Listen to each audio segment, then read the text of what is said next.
Yeah. Okay. That's fine. Right. See you. See you later. See ya. Right, we are streaming and recording now.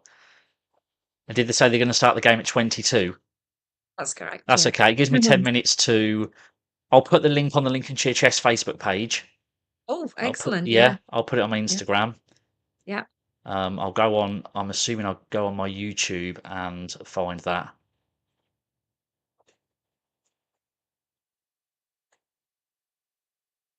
Do-do-do-do-do.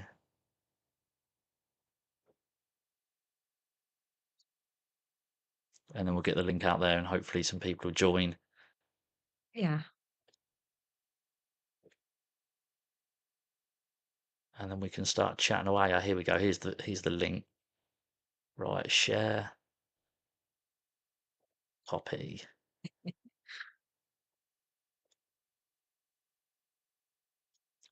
I'll email that to my phone as well, so I've got it on my phone.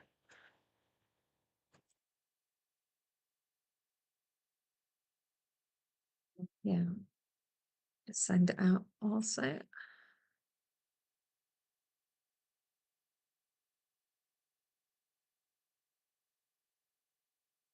Right, lovely.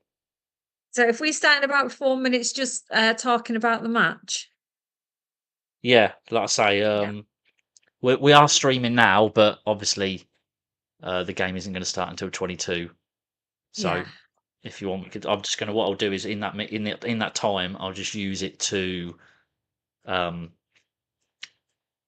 advertise the link on Lincolnshire Chess and stuff like that. Yeah, I'm just sending out that link as well. Yeah, Okay. I'm guessing you'll have people you want to send it to. Yeah.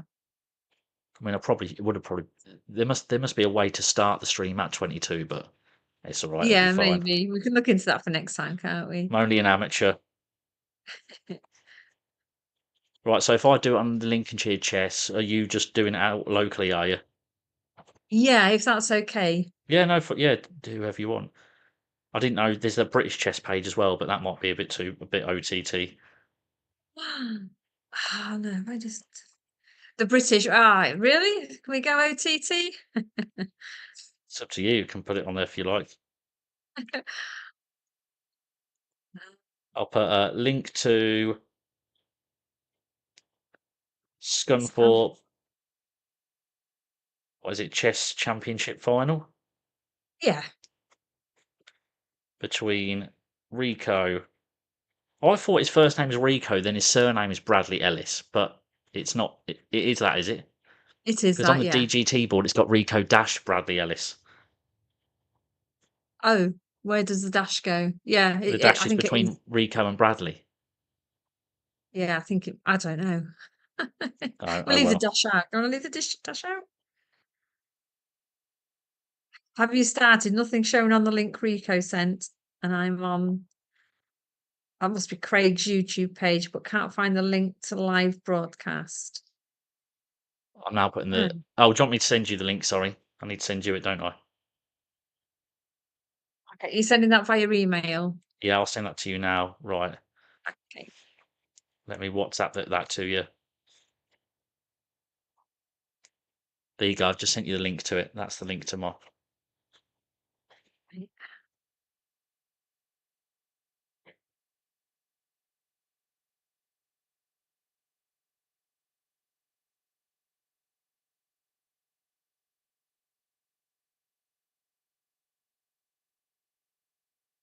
Oh, Rico, I've put the window of the Zoom call away, just checking if you can still see us fine. Yeah, can see fine. Yes, can see the board fine.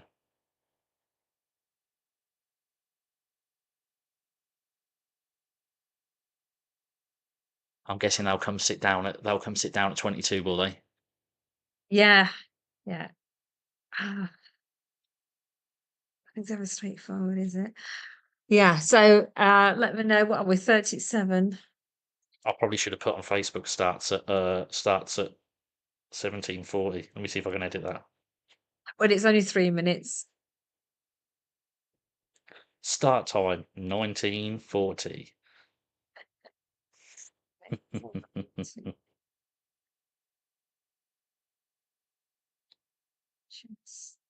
Okay, that's gone locally as well. Okay, right. So I think we're all ready. Yeah. Just wait. Oh, they're taking their seats. I'm just going to put the link in here.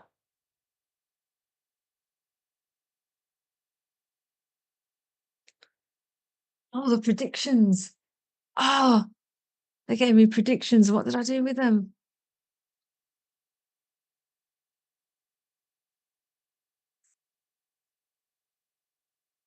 Oh no. I might have left it at the chess club. People's predictions. Yeah, those two, their predictions, what the opening was going to be, the result, how many moves before one drew are. Oh no.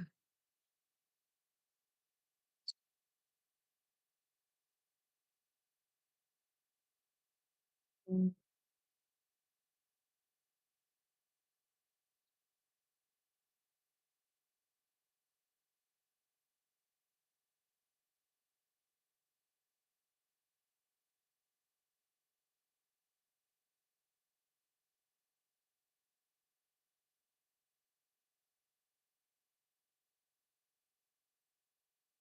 Oh, God, what's going on here?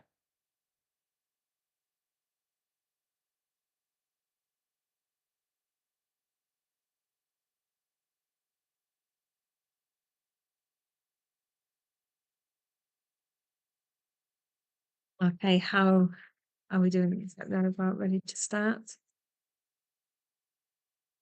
Yeah, I'm ready when you are. I'll put it. Okay, I'll put it on the so Lincolnshire chess. fabulous. I'll put it on my Instagram. Okay. So hi everybody, I'm Jo Hutchinson, and And you I are. am Craig Robinson. And you'll know more about the players, Joe, if you want to give some information on Rico and Michael. I've met them briefly at tournaments, played Rico a couple of times and played Michael once. But you'll know more about them if you want to give some information. Yeah, let's have a look. So Rico is playing with the white pieces. So Michael, obviously, the black pieces. Michael is 20 years old. Rico is nearly 20. So Michael is the older of the two. They've only been playing chess for 3 years. And well, both of them actually have just shot up through the quality of play. They started off coming to the club and losing most of the games, to be fair. And now this game could, if Rico wins, Rico will win the club championship, which means he's beat everybody. Well, not beat everybody, but he's got the highest points. So the likes of Joe Kilshaw, who's a very high graded player, and Dennis, who's been playing for years, he would have a higher number, a higher score, so he will win that. Michael, he's playing for best performance. So if he wins and draws, we think he's going to win the best performance cup as well. So it's all to play for here. And the shake of hands, yeah, they're both quite young, only been playing for. I can't believe how much they shut up. And Rico makes the first move. Let's have a look to make sure that's appeared. And yes, it has. It's E4. And I played Rico at Cleethorpes and at Lincoln. And I played Michael at Lincoln. And I can't believe how much they've shot up in rating since. Mm. It's insane. But yeah, they're both young, both whippersnappers. It's harder for us over 30, Joe, isn't it? It's definitely, yeah. So we get E5 and knight F3 on the board. Yeah, Rico's known for playing quite quickly as well. Yeah, and we get knight F6 and D4. So the Scotch game. So I'm guessing Rico's quite a tactical player, is he? He is, yeah. And Michael, I think Michael has just started doing very good moves. Thinking about them, not necessarily studying openings and end games, but just generally looking for the best move in the position. And that is how he's come on. Yeah. I underestimated him when I played our quick games. I thought I'm going to record the games so we can play them back. And I got into time trouble doing that. I was too cocky myself, and therefore I lost both games to him as well. So that was really a little bit frustrating, but full credit to him. It made me think. I had to work hard and ultimately I lost on time, but that's part of the game.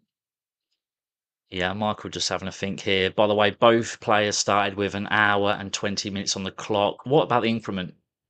The increment's 10 seconds. 1 hour 20 and 10 seconds. Okay, and Michael has responded now, and he's played takes, and Rico instantly brings the bishop out to c4. This is a famous tricky line, right? I don't know the theory. I must admit, this is known as the Scotch Gambit. Is that right? Are you aware of this one? Yeah, again, my openings are not the best, but yeah, I think you're right there, Craig. Yes.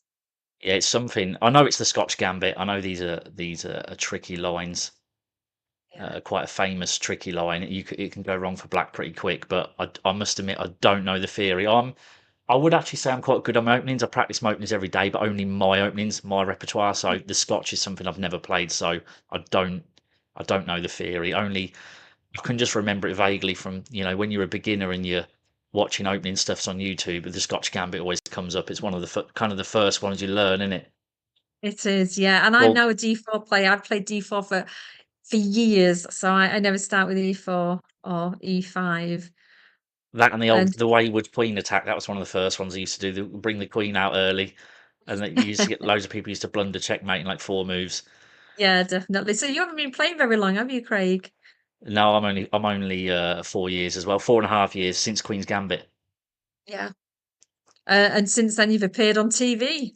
Yeah, Bishop hung checkmate one on TV as well. So we get Bishop B4 check, which apparently is called the Scott Gambit London defense, and Ah, 96% of masters in this position play C3. So if Rico is booked up, he should play C3 fairly quickly, which he does.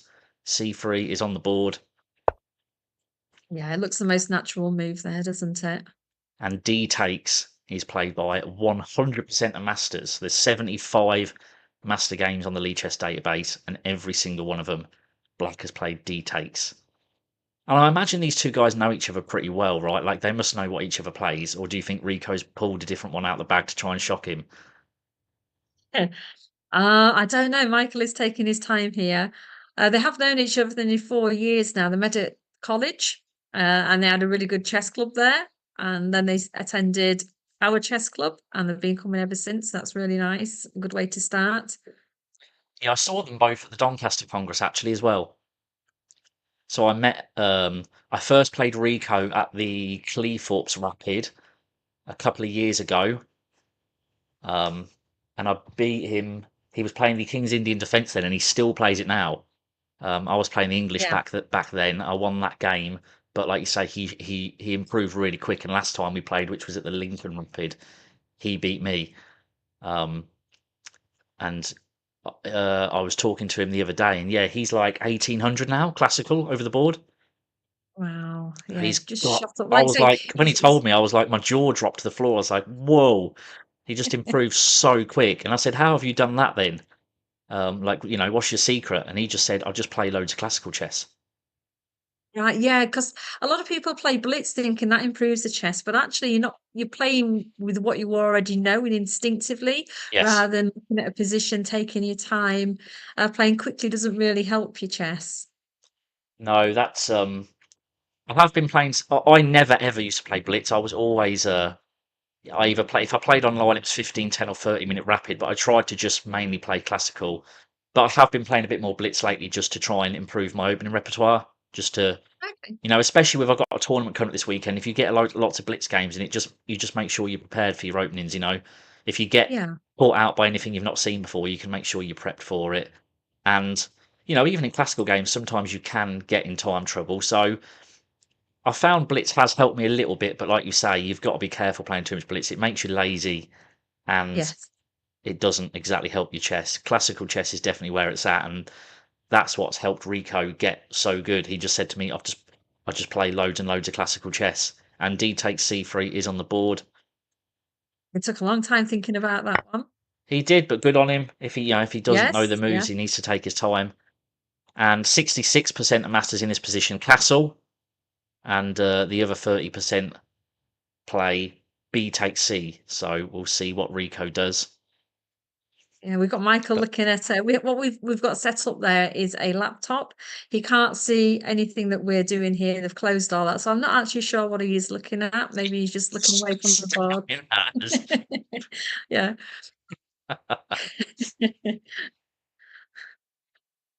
Maybe the camera's He not quite looks right, or I don't know. I'm not sure what you can actually see there. I don't think he could. I didn't think he could see anything. he looks concerned about something. I don't know what. But yeah, going back to Rico, like I say, he just said he plays for like 5 different teams. Is it something like that? He said. Something like that, yeah. And what he's doing for Scunthorpe is absolutely brilliant as well. We're kind of set in our ways. Rico and Michael have come along and they've said, "Look, we want another team in our local league." And it's like, well, we're all for that if you can get the players, and they're trying to get the players and everything. So it's so refreshing having young blood at your club. Yes. Yeah. Yeah. No, for things to improve, the need to change in chess is definitely. Well, since I've been involved with chess, no offence to anyone, but I think chess massively needs young people to come in and make refreshing changes to it, 100%. Yeah. And that has Yeah. been happening. People like, I mean, Gotham Chess has just changed. He's been the biggest influencer ever, hasn't he? It definitely has, yeah. And so I teach in schools, and I've got so many juniors coming up to me and saying, "I've got Gotham Chess's book," and it's like, "Oh, well, that's Yeah. amazing for children to actually buy a book nowadays and a Oh chess yeah. book." It's like, wow. He's actually in London, isn't he, in May? Yeah, he Gotham is. Chess. He's doing a tour in London. Yeah, I did see Yeah. that. But I mean, he must be. What's he on? How many millions of followers is he on YouTube Oh, now? What's he 60? Probably 6, 7 million, is he? I would imagine so. Yeah, I don't know the numbers myself, but yeah, he is a top streamer, beating Nakamura, who was a top streamer as well. Yeah, and Nakamura was the first one to hit a million. He was a top for a while, but Mm, for me, I could never understand why Hikaru was so popular because he only just does blitz speed runs, and for me as a beginner, that was no good because I'd just watch him, and he's just like, yeah, takes here, yeah, yeah, yeah, and I'm like, can't even keep up with this. Whereas I suppose yeah, Gotham Chess was way more beginner friendly, weren't he? Which is why he shot up. But I mean, yeah. Anna Kramlin, the Botez sisters, yeah, they've all been so influential with chess. Botez sisters as well, massive, aren't they? They are, yeah, Anna yeah. Kramlin, I think Anna Kramlin's won awards in Sweden and stuff, hasn't she? For She has, yeah. oh, looks like Rico has castled from what I saw of that, and yeah, he has. Castles is on the board. It is the most popular move, but Rico just slowing down there, Joe. So Yeah, just he's probably out of book now, or getting close to being out of book, which is surprising because we're only 6 moves in, but yeah, maybe they're just making sure. yeah. But yeah, I mean, we're definitely gonna get an exciting game. The Uh, Scotch, I I think so, did not accept the yeah. Scot. Did not expect the Scotch gambit. I'm assuming Not when it's Queen. I'm assuming Queen to B3 probably comes in at some point. I imagine I quite like Queen to D5 myself. Providing the knight doesn't come out, obviously. Queen to D5. I mean, so the most popular move for Black here is Knight to F6. Yes, to stop the queen coming in. Yeah, that's what 75% play. Yeah. So the line you could get is something like Knight to F6, E5. Then it gives D. I mean, look how this is crazy. E takes. Yeah, some crazy stuff here. I would. I wouldn't have a clue what to do.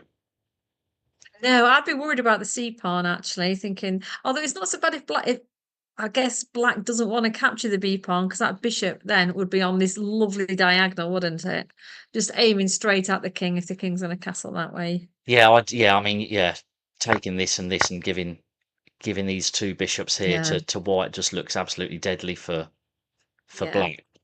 I mean, I don't play E5. I was always a Caracan player. I've recently changed to play the Sicilian. What Okay. What about you with black? I mean, I've played I used to play the King's Indian. Um, I used to play. I played the Scandinavian for a little bit. Then I was Caracan. Um, and then yeah, now I'm Sicilian. So I Okay. mean, I get stuck in the middle game with Sicilian. I used to be Sicilian, and then I just in the middle game to me was just always bad. I want someone and I lost more, I think. So I stick with the Scandinavian. I play the Dutch occasionally and the Caracan. Probably my top three. I've Oh, and only the Benko. Given chance playing the Benko. Benko. That I- doesn't happen very often, so it's really exciting when I can play that. I've only just started playing the Sicilian, but to be fair, I've been learning it really, really well, and I've been having good results with it online. Be interesting. I've got a Pascal tournament this weekend in Cambridge, so it'll be interesting to see how it holds up there. But I mean, I like it. I think you get, like you say, the middle game is probably favourable for white, but I think with black having the extra pawn in the centre, the end games tend to be quite favourable. Um, and it's just really kind of dynamic compared to what I'm used to. I would like say I was always Caracan, and I did do well with the Caro, but I used to get a lot of draws because you just get like really solid positions, and it's hard for them to break you down, but it's also hard for you to win. That's And good if you're playing somebody stronger than yourself then. yeah, but then my coach just didn't like it. She was like, I've got a FIDE master as my coach, Flavia. She does a lot of blogs and stuff on chess.com. She's really good. And she just said to me that, she said, it's okay, keep playing solid. She said, but to take the next step to improve as a chess player, I'm going to have to start playing some more dynamic stuff with loads of tactics and that, which I understand. If you do play tactically, you've got to calculate better and you've got to look out for more stuff. And long term, that is going to make you a better chess player. Yeah. And ultimately, And I think I've got a good chance of beating stronger players as well. Because if I play solid, yeah, you've got less chance of losing, but you've also got less chance of winning. With these Sicilian games, it's going to be the other way. Yeah, I could get battered pillar to post if I miscalculate one move, but also if I could quite easily win.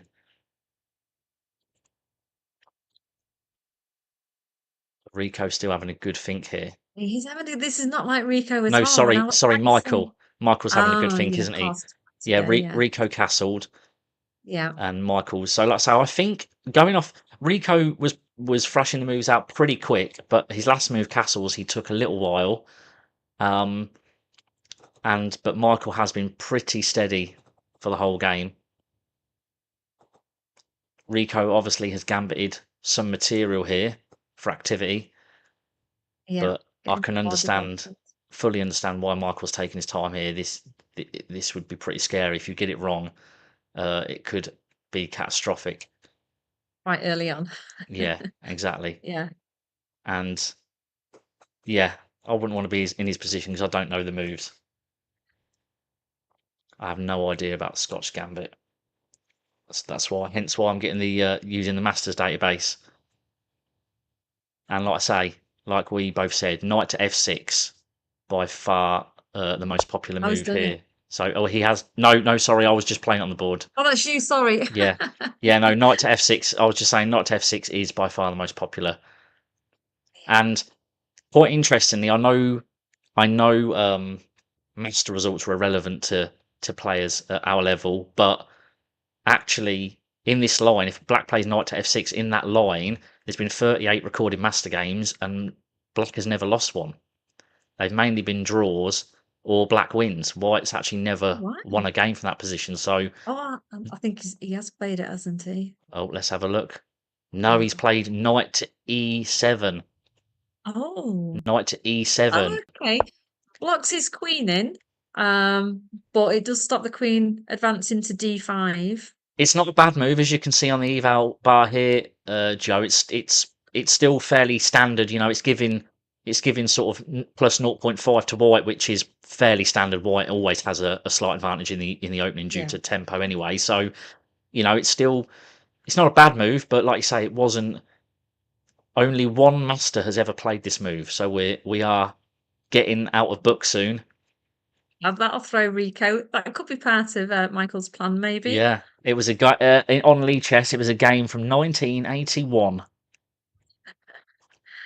And I won't tell you their names because I can't pronounce it. But in that game, white went knight to g5 here. So let's see what Rico does. See if he finds knight to g5. Knight to g5. It looks good. Black just castles, does he? Yeah, so I mean, the engine actually likes b takes c3, but knight to g5 is a line, and then it gives knight to e5. I mean, could that? I mean, That's not easy to see, is it? no, Wow. castles. I mean, castles looks fine. Let's just have a quick look. Knight to Yeah. g5, castles.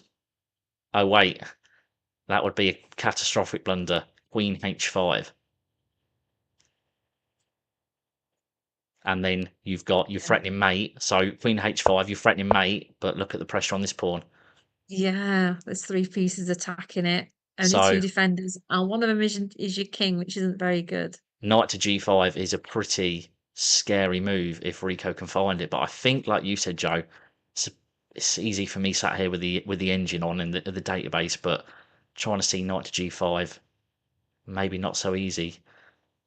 But It then I depends suppose, how attacking is playing. yeah, the more If you look at it, it does look. I mean, the whole idea of this gambit obviously is that White's going to go on a queenside attack. You look at all these pitches. So if you are thinking that way, I'm going to attack his queen. If Rico's got in his head, I've got to attack the king as quick as possible. This move is actually probably would come pretty naturally. Yeah. I mean, knight takes c3 as well. To me, looks like a pretty natural move, just developing the knight and grabbing a pawn back. But the problem is, if you do that, if you go knight takes c3, black can trade. Give you some weak pawns, and Pawn structure. black is up material anyway, so he will. Michael, I'm sure, will gladly trade some pieces off, simplify the Yeah. position, and weaken Rico's pawns in the process. Just looking at black's bishop as well, it's blocked in now. So this diagonal that we want it on, after that you've just done, is blocked in by his own pawns. He's going to have to move the bishop out of the way to push the pawn to get the bishop on that good diagonal. So yeah, taking, unless you take back with the pawn to force the bishop away, but the bishop's not doing anything at the minute. I think he is better looking to attack. The knight g4, yeah, the more we look at it, the better it looks. Yeah, the engine does like this, Joe. That move you came up with. B takes just kicking the bishop back, and then the bishop comes to c5, and then it likes following up a knight g5. So yeah, all things do lead to this knight g5 move. Yeah. So I'm really interested to see if Rico's going to find it. Do you know? I think he will. And to be fair, I should have put the times on the stream as well. I can add that in, but just to give you an update, Michael's got 1 hour 9 left. Rico on 1 hour 13. So I will just awful lot in it. No, I will just add those in actually. I just move us up there, and I'll add. Let's add the clocks in.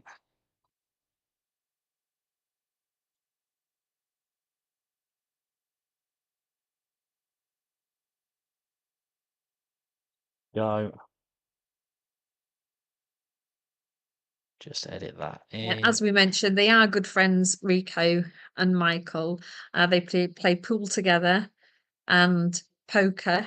And I think it was telling me that Rico's better at pool, Right, Michael's better at poker. So we'll see who's better at chess at the end of the day. Right, there you go, Joe. I've got the clocks on the stream as well now. Oh, fab.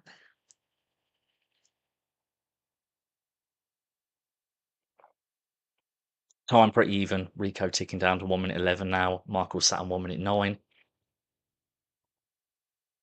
Interestingly, when I was playing Rico last, he made a move and then he just spun his body around and wasn't looking at the board. He was looking at somebody else's game. So I'm going to see if he's more focused here. Probably because he was winning. He was quite comfortable with the position. He didn't need to sit there studying it. I don't know about you, but I'm quite religiously sat there studying, using my opponent's time as well as my own to find best moves. I do like to get up and walk around.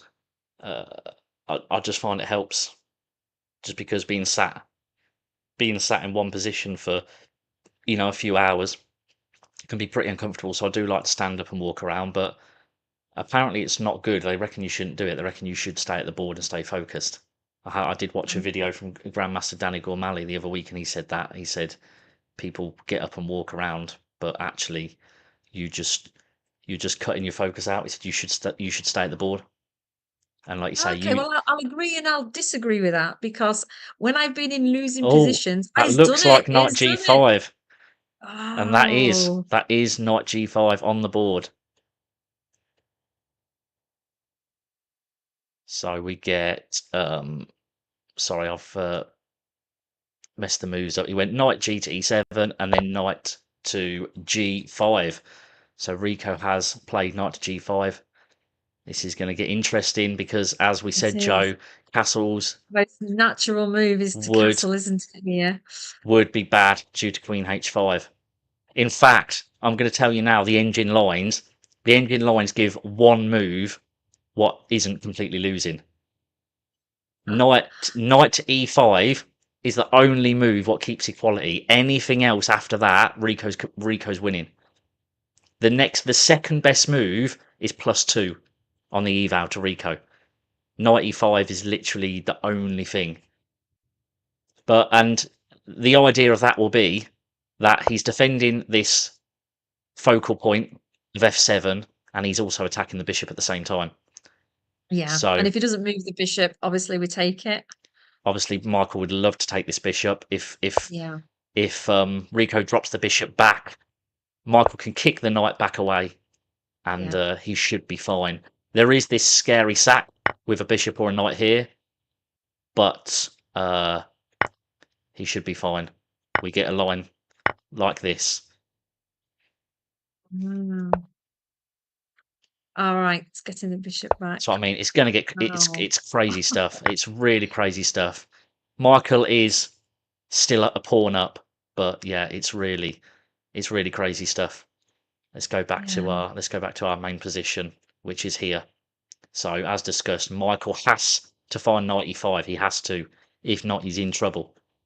What was the second best move? Second best move is d5, but it's still if you look at the eval, look, it shoots up for white. I mean, it's nearly +3.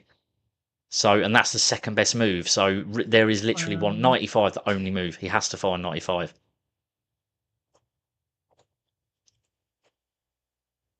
So let's see if he finds it. Yeah, I think he just will. going back- You know him better Sorry. than me. You know him better than me, Joe. Do you think he will find it? I honestly don't know. I don't know. It's not a natural move at all, that. Yes, it attacks the bishop. Yes, it defends f7. However, we were always taught how we get developed, get castled. Even now, I've seen what the engine says. I would still be tempted to castle here.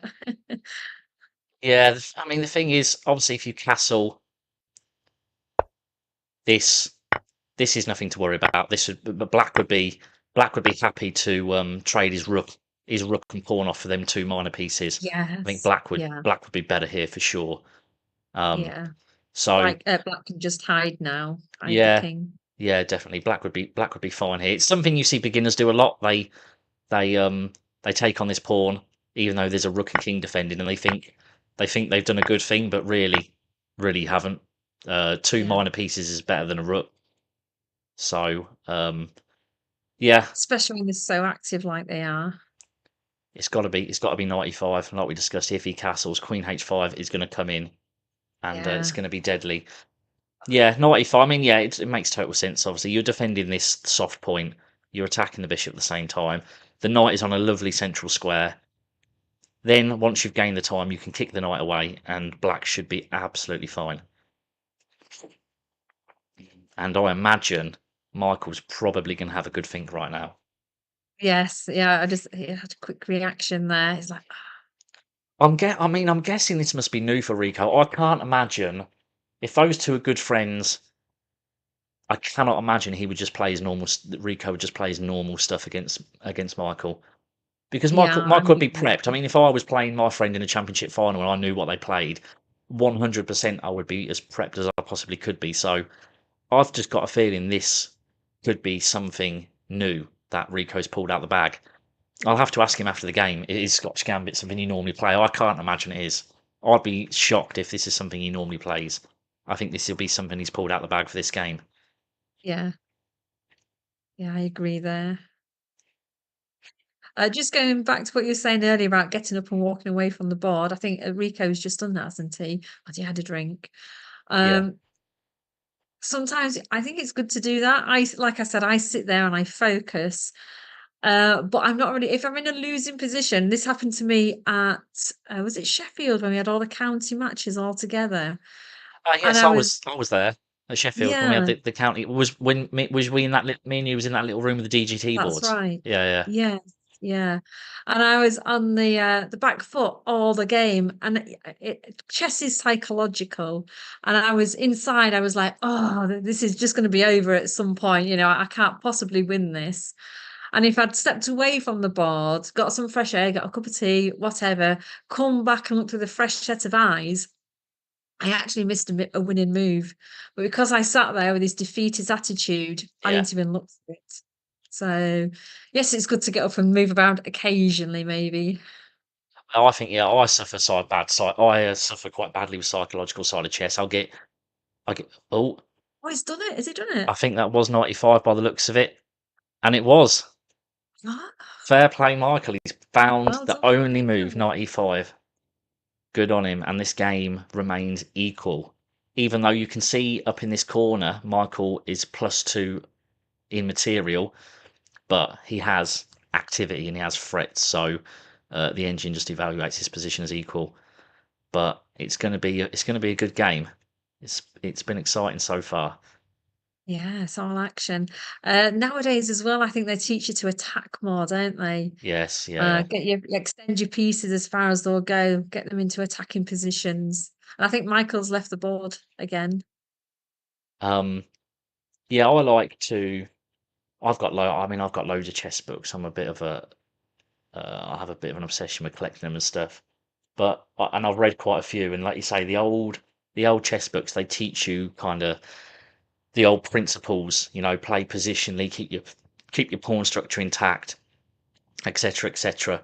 But like I say, nowadays the modern way is more attacking. But I still think for beginners, the best way to learn chess is just the old school principled way.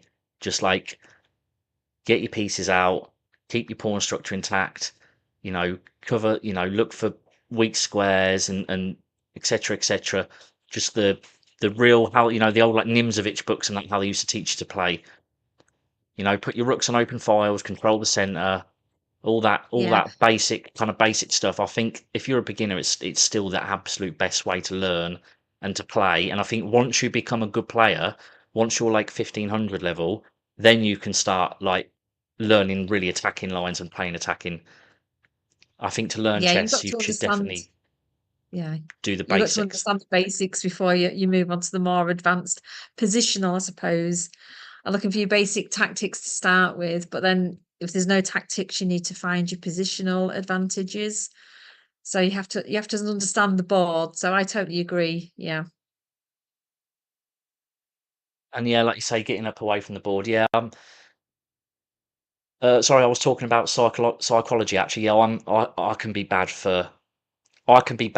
for either I overestimate my position, so I think like, oh yeah, I'm completely winning, and I'm not, or I can do it vice versa, like you. Sometimes I get a bit of a defeatist mentality on, Mm. and actually you look at the game afterwards with an engine, and it's like and then it's like, oh, I was actually fine the whole game. But Yeah.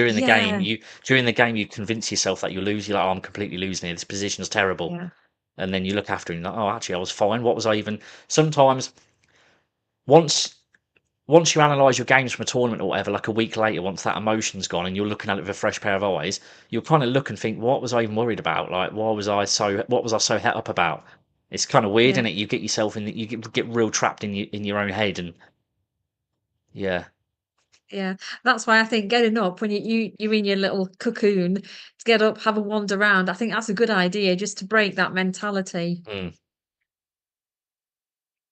yeah. Let's say I need to be more resilient when I'm playing. I think I resign. I think I get a defeatist mentality too easy, and I resign too easy. I think It's something my coach always says to me as well. I'll go like 2 pawns down and like resign, and she's like, Oh, no way. she's like, no, for like fight to the end. Yeah. Because I also find they say the hardest game won is a one game, and I totally agree because I struggle with time a little bit, I think. Yeah, And that's because if I've got the advantage, it's like, how can I keep this advantage? I don't want to give anything away. So I look and spend quite a lot of time trying to find, a good move and not trying to um, lose the position that I've got.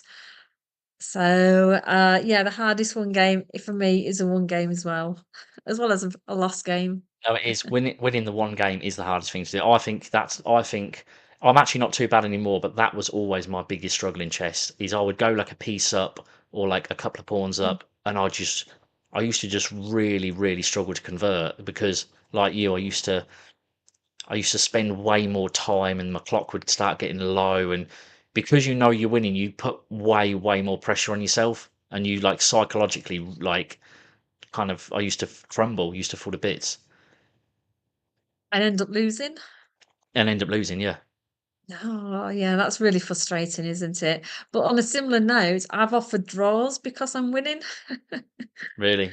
which is not it's not a good thing to do, but it's like it's that psychological thing. It's like, oh, I'm winning, but how can I convert it?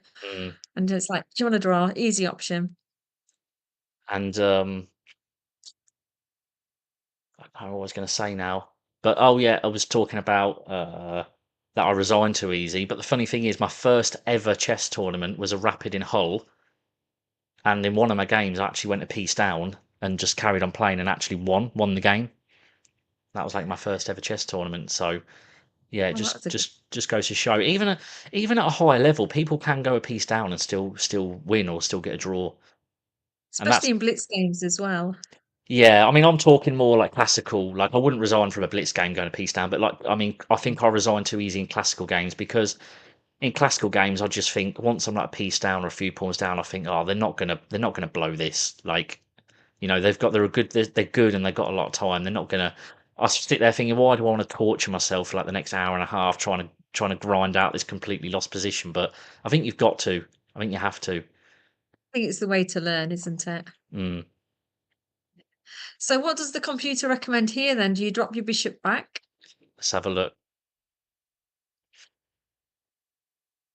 Actually, funnily enough, it recommends sacking the knight. Sacrificing the knight, what, on F7? It recommends that line I showed you earlier. So sack the knight Yeah. takes, sack the bishop, the king takes, the queen comes to b3, and Oh yeah, of course, yeah. you grab the bishop back. But it's still completely equal. You can see on the eval bar here, it's still completely equal. Black blocks the check, the queen takes the bishop, and black is still a pawn up. I mean, black could take here, but I highly doubt that's I'm the just best. yeah, I'm just I highly looking at doubt that that. I with highly the doubt that's the best move. Yeah, no. uh, White takes back, and then it starts to like white now because of the quick development. This bishop, these rooks are going to come in pretty quick. The knight and the queen's developed. For black here, it likes c2. putting the pawn on first. Yeah, and then Push taking on push the pawn. right. Don't know what the difference is there. I suppose you've always got this pawn here. It's quite threatening, right? It stops a rook coming to d1, and then it says Yeah. you can kick the knight again. Knight b5. And then it likes getting the knight over to c6, kicking the queen away. So, like I say, I mean, this is all real tricky stuff. I'll be shocked if this is the moves we get. But Rico's having a good think. Oh wait, he has played a move now, and he's not played any of those. He's played queen to b3. Oh, giving up his good I mean, bishop. I mean, his I'm dark squared bishop's okay as well, but his white squared bishop is just so active. I'm shocked he's giving this bishop up. Yeah. I think this is looking good for Michael now. Actually, you say Although, that. yeah, actually saying that, Yeah. no, it's actually bad to take that. Yeah, I was just looking if he takes it, so I'm just gonna do some moves here. Yeah, no, We'd have yeah, go actually on. threatened the bishop and obviously checkmate as well. Yeah, that's terrible. Yeah. So yeah, at first sight, it looks when he first played Queen b3, I was like, why are you going to give this up? But yeah, now I say now you look at Yeah. it, you can't do that anyway. So Rico's obviously calculated that well. And again, Michael was in a similar position to what he was earlier. There's one move what keeps the game equal, and all the other moves, White's got an advantage. And that's got to be D5 blocking that bishop, has it? It is. He's got to just block that bishop. Only thing he can do. Anything else, I mean, the next best move is castles. But even then, I mean, you look at this eval bar, it goes up to +1.5 for White. Yeah, because you Because just take the bishop. because White grabs a bishop, and even though even though Black has some pawns, White's got the extra piece. Yeah. So yeah, and White's just better. I mean, it's a piece for 2 pawns. So Yeah. And again, just looking at piece activity, these pieces are in fact the queen, none of those 3 pieces at the minute are doing anything for Michael. White's pieces can come in the game real quick. I mean, this bishop's open. Yeah. A rook can get to this open file quick. You know, this knight can come out pretty quick. Active. Yeah. I imagine Michael was going to have. Oh, Michael did play D5. So Finding the best moves. yeah, they're both playing really well so far. D5 and Rico played E takes D5 instantly, which were both the best moves. So far, Joe, they're playing really, really well. Really well. Right. I'm super impressed. I mean, they've played pretty much all the. Michael did go offbeat a little bit earlier with this knight to E7 rather than knight to F6. But even so, it still wasn't a bad move. It still kept the game equal, and he's found every move he needed to find to keep the game equal. So, like I say, fair play to both of them. Now we need to get rid of that bishop, don't we? Knight takes C4 here. Yeah. Now he can get rid of this bishop. Yeah. If he finds his move, black is slightly better. You can see on the eval bar, black is ever so slightly better. I think he's done it as well. Let's have a look. He has. Knight takes C4. Yeah. Nice. And I imagine What a choice there. We can take the bishop or the knight. Yes, I mean, the engine much prefers queen takes C4. And I'm just trying to wonder why. So queen takes C4. I'm just looking at the dark squared bishop. It hasn't got that many good squares to go to, so maybe that's the reason. Yeah. Yeah, the knight's the better piece, isn't it? Yeah. And Rico is currently deciding which one to take. But you can see here on the clock, Michael down to under an hour now. And Rico just on 1 hour and 5 minutes. And the best move here, queen takes C4. But yeah, no, I've been impressed by Michael finding all the best defensive resource. Yeah, and he's up again away from the board. I'm not sure. I mean, I don't know how well he knows the opening, but as someone who doesn't know this opening, I'm not sure whether I would have found all these moves. You know, if I had to. Oh, and he has played. Let's have a look. He's took on C4. So yeah, again, the best move. Yeah. Queen takes C4. And Michael, like you say, just away from the board, like you said. But Black's got some good options now. He can take on B2, although that does help to develop this bishop. He can push on C2. That's also a good move. I'm just looking at a simple tactic, I suppose, here. If you take the pawn, in fact, I'll just take the pawn. We can't obviously capture the bishop here because that's actually game over, isn't it? But we thought I'd run through that. Oh, sorry. No worries, you're fine. Oh. So,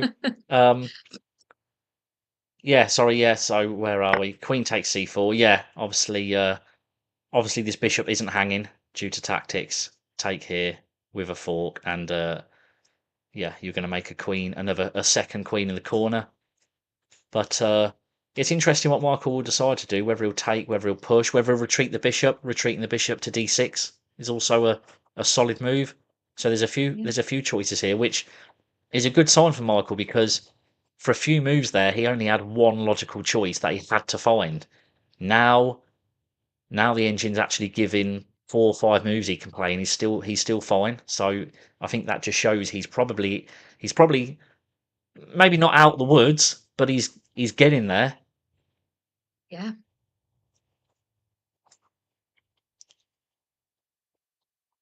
Those moves And that I've played are actually on the board. Do I need to delete those? yeah, you can just or I can do it if you. I'll Yeah, I'll just let you do it. delete from there. There you go. The lines are gone now.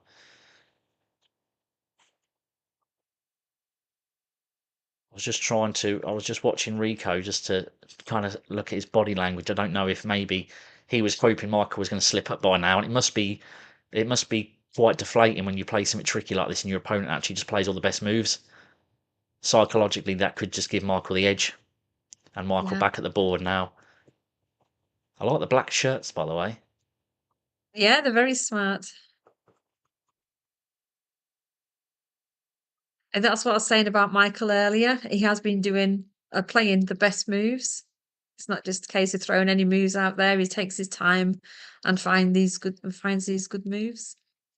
Yeah, they're both, like you say, they're both good players. What's Michael's sort of rating at the minute? Like I say, I know Rico told me he'd shot right up to 1800, which Yeah. I really don't know what impressed me. Michael's is at the minute, but it's definitely not that high. I'd imagine 17, I'll say 17, maybe even just 17. But Because I he's mean, still, for someone who's been playing chess for 3 years, yeah, 1700 classical, that's good.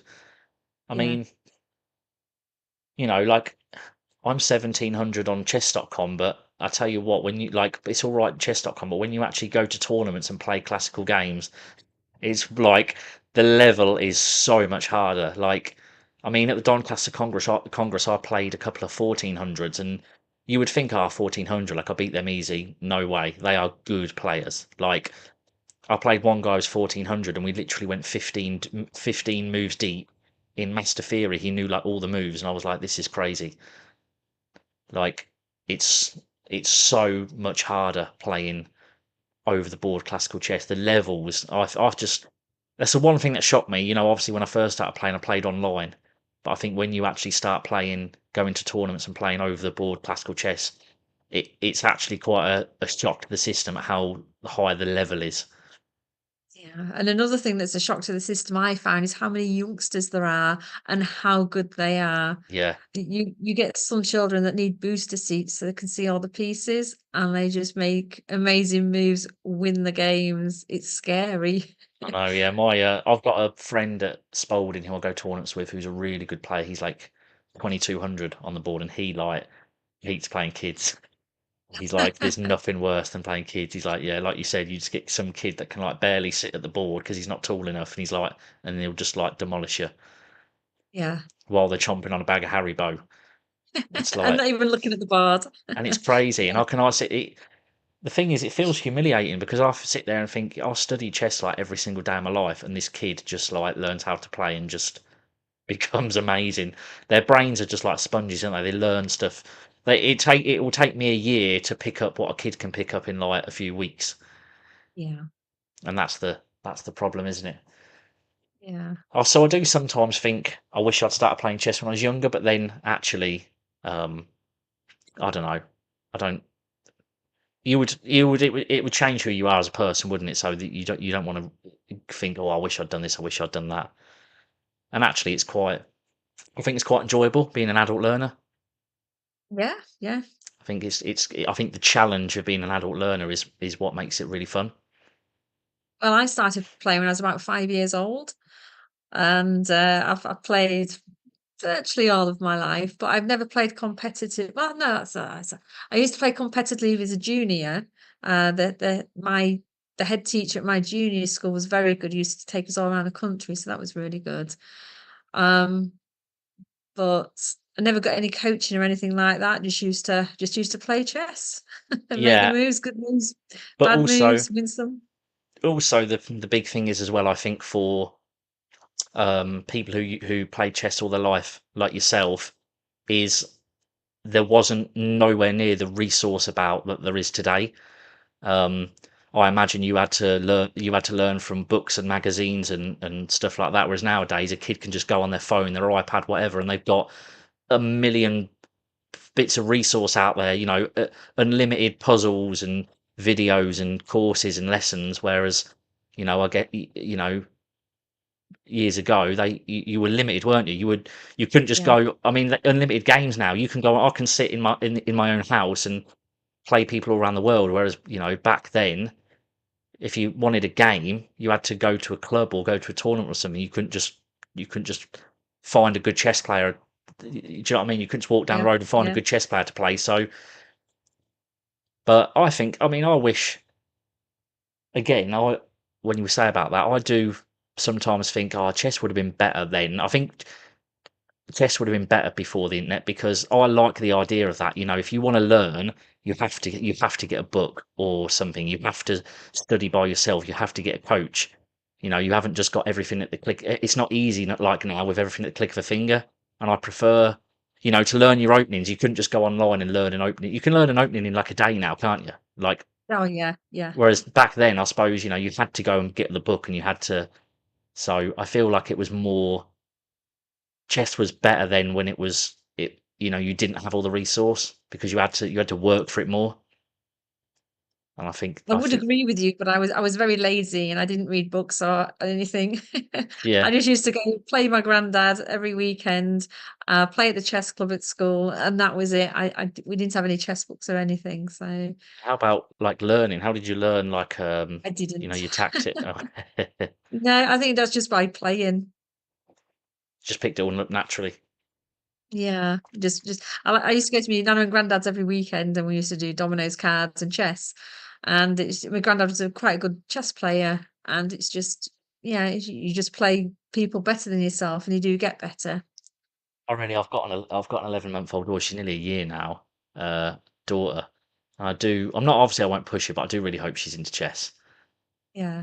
I do think And sometimes. it is a bonding thing as well because my son and daughter both played chess. And my daughter, she retired at a ripe old age of 8, and she was really good as well. She could have got played for England, but Really. the pressure of it, yeah. But my son, he still plays, and he'll come round and we'll just have a game of chess. It's just a nice social thing that we have going on.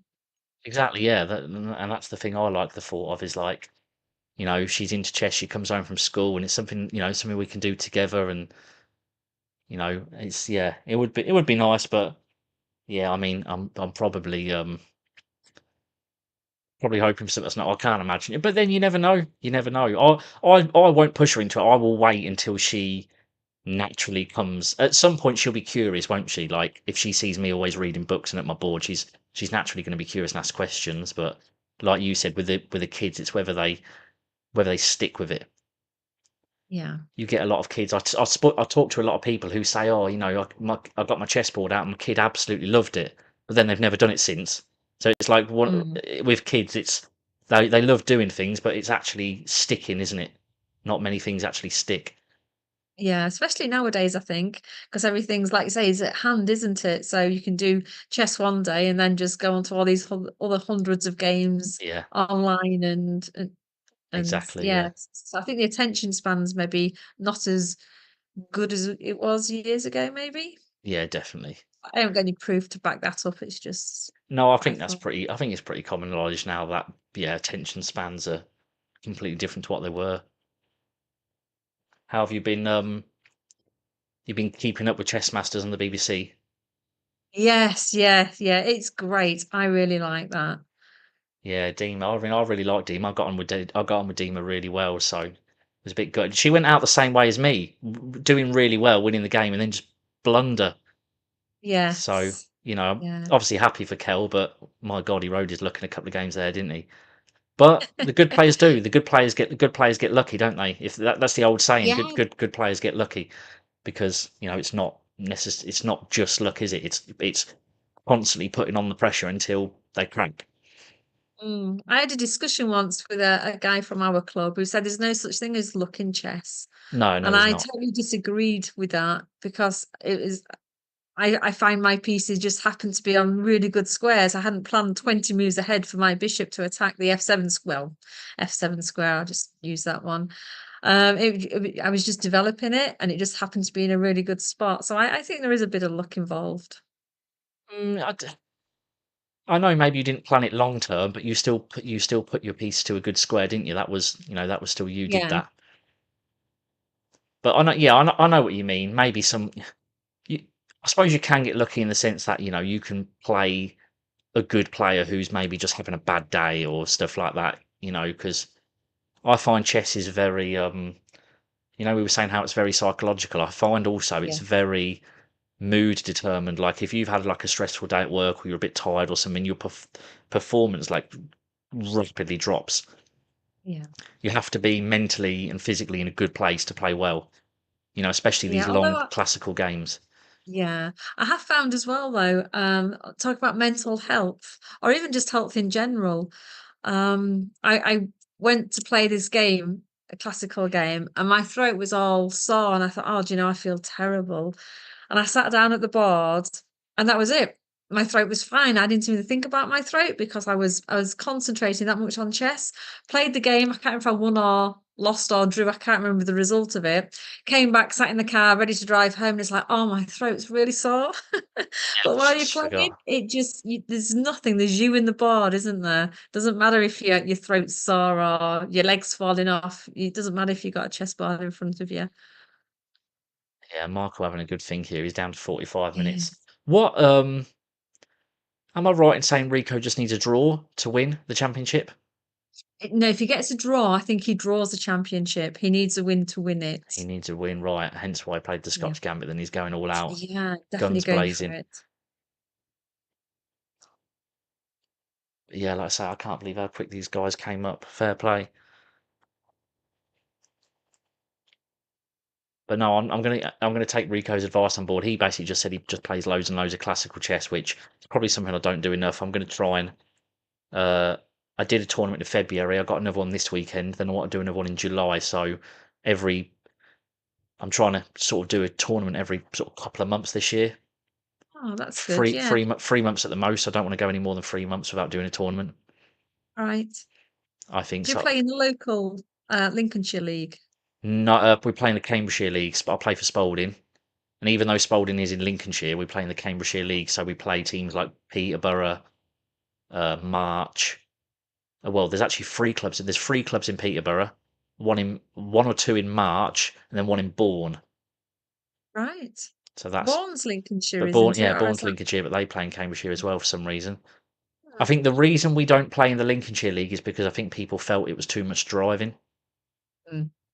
The games Yeah, were Lincolnshire is huge, because isn't it? Lincolnshire is such a huge county, you could be going right up to like I can't remember the Scunthorpe. yeah teams like Scunthorpe and that, and people were like, yeah, I'm not doing that on like a Yeah. Tuesday night.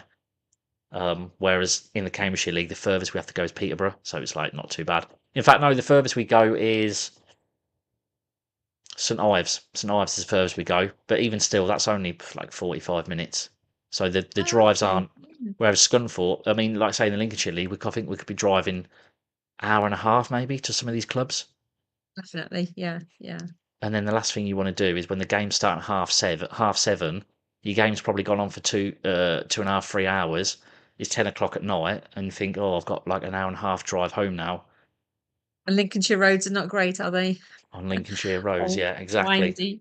So I can Yeah. see why. So I play for Spalding. We play in the Cambridgeshire leagues, but we don't. I mean, we rotate the team, so I'll probably only get a game once. I wouldn't even say once a month. I think it averages what I worked out once, an average like one game every 5 weeks.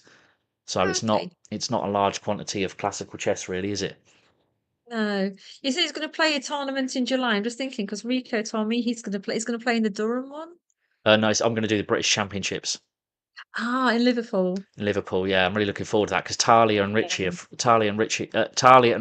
are from up near Liverpool, so I'll see them there from Chess Ah, Masters, yeah. and hopefully there'll be some other guys from Chess Masters there. But I know Kel's from Bolton, so he's not too far from there. So yeah, I'm hoping I'll see a few of the guys from the show there. Yeah. Well, David himself, maybe playing David Howell. Yeah, he might play in the British Championships. He's won it a couple of times, hasn't he? 2 or 3 times. He has, yeah. He was up at Hull last year. Oh, Michael's moved. He's What's taken that? the pawn. I didn't know. Has he taken the pawn? Yeah, he has. Yeah, and again, he plays the best move. Wow. C takes. It was the best move. So these guys are playing some really good chess. And Rico is now in the same position Michael was, where he's got He's one only got good move and that's it. But I mean, this one is definitely a lot easier to find.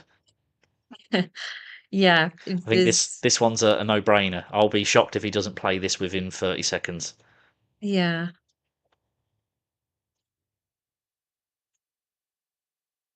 But yeah, sorry. I mean, I don't know, I'll be surprised if David Howe's there playing because I mean he's so busy commentating, isn't he? He's everywhere. Yeah. I And follow he's him. so nice, isn't he? Oh, he's lovely. Yeah, he's lovely. Yeah. And Sue Perkins was as well. She was really nice. Yes. Yeah, I like her quirky sense of humour. And Anthony as well, yeah. But yeah, I mean, I follow David on Instagram now, and it's like, my God, I don't know how he's not exhausted. He's like commentating in like Paris 1 minute, then he's like over in wherever, Dubai or whatever, the next minute, and then he's like everywhere commentating chess. I think, my God, you must be exhausted. But what a life, though! What a life! Yeah, Just traveling around definitely. the Yeah. world, just commentating on Talking tournaments. chess. Yeah. Brilliant, isn't it? Yeah. And he must get improvement from that as well, constantly commentating games because you're learning. So, I mean, I've learned lines to the Scotch Gambit today. So if you're constantly commentating Grandmaster games, he must be picking loads of stuff up all the while. Well, especially when you're best friends with that the goat of chess, Magnus Magnus Carlsen, yeah. Carlsen. But yeah, I no, am he's just quick looking. Sorry, just Queen across to F4 isn't a move, is it? so the Because problem obviously Black's is you Black's get gonna Queen to F4, yeah. Black castles, Oh yeah, and then what is your threat then? Yeah. then when White takes the pawn, Black has this Knight takes. And then you're so let's just play that out. So if he plays Queen to F4, Black can castle. White has to play obviously Bishop takes B2, but then Black has this Knight takes D5, and you've opened your Queen up, you've opened your Bishop up, you're attacking the Queen. Okay, Queen Black. to H4 here, no good. So Queen to H4. Let's have a look. Yeah. Queen to H4. No, sorry, from where you was Oh, sorry. just a minute ago. Oh, Just the sorry. Right. continuation. Let's have a look. So we're saying that if Queen Queen to F4, F4. castles, Bishop takes, Knight takes, Queen H4. I'm guessing H6. Yeah, H6. And the problem is now you're in a pinlet. And your own queen. Yeah. So tricky lines. He has to. Yeah. Just he has to play castling Bishop there. takes B2. Sorry, can we just go through that one more time? Queen to Yes. F4. Yeah, of course. Queen F4. So you're threatening this. So instead of castling here, what Black hasn't got anything else. Obviously, they can't queen the pawn. Can they queen the pawn? They can play Queen takes D5. Grabs a pawn and protects this. Oh, yeah, that also looks good. So Black actually does have a couple of moves. Yeah, okay. I'm very surprised Rico hasn't. Oh, and he has. He has now just played Bishop takes B2. Right, yeah. And now, if I was Black, I'd be grabbing another pawn, trying to get a queen trade. You know, the line we might get is this. But Black's happy here. Black's you know, this is under fire, but with this queen taking this and defending this, Yeah. Once Black gets castled, all his problems are away. You know, but Black's defending this as well from the queen. So yeah, I'm just Black looking. will be very close G7 to getting everything he wants. Square is weak at the minute. Can we hit the king with the queen with F4? F4. Yeah, where does the queen go? So the engine recommends A5, just counter-attacking their queen. But I mean, yeah, that's a hard move to find. So you could play Queen to F5. It says So So what let me would just have a happen if quick you look grab the then. pawn here? Yeah, that's might be a little bit dangerous opening that file up for the king. Yeah, so basically it just thinks that, Yeah. this What is I too was this is hoping too was the queen dangerous. would go to if the queen went to h5 and you got bishop f6, haven't you? But anyway, Rico did play this, and then is yeah, Michael still having a think at the moment? Yeah, he is. I think so. Yeah. So 40 minutes on the clock for Michael, and he's just having a think. But yeah, really interesting game. I mean, again, castles looks a natural move, but it's really bad. So this is Yeah, so my instincts would be to remove the bishop, it's so but bad for black I because he just want Michael's head. He must be thinking, I just want a castle. Like I literally just want a castle. But yeah, White but constantly this putting the he's White, got this threat and he's got this threat, yeah, right? White constantly putting the pressure on. Yeah, Yeah. obviously castles. This bishop's under fire, so black has to do something. So, like I say, you can take with the knight, which in turn also defends this bishop and your own knight's under threat. Or black can take with the queen, like we just said. Mm, If you take the bishop, we take the knight. So their black's only two good moves, I believe, is take and take. right. The other move is just retreating the bishop, retreat the bishop back to d6. It's not quite as Mm. favourable for black, but it maybe looks more natural. It's not bad, don't get me wrong. It's only white, it's not plus 0.3, so to a human being, I mean, that's nothing, is it? It's dead equal. So black has a few options here. So this, or this. I think that is what we're going to see. One of those moves.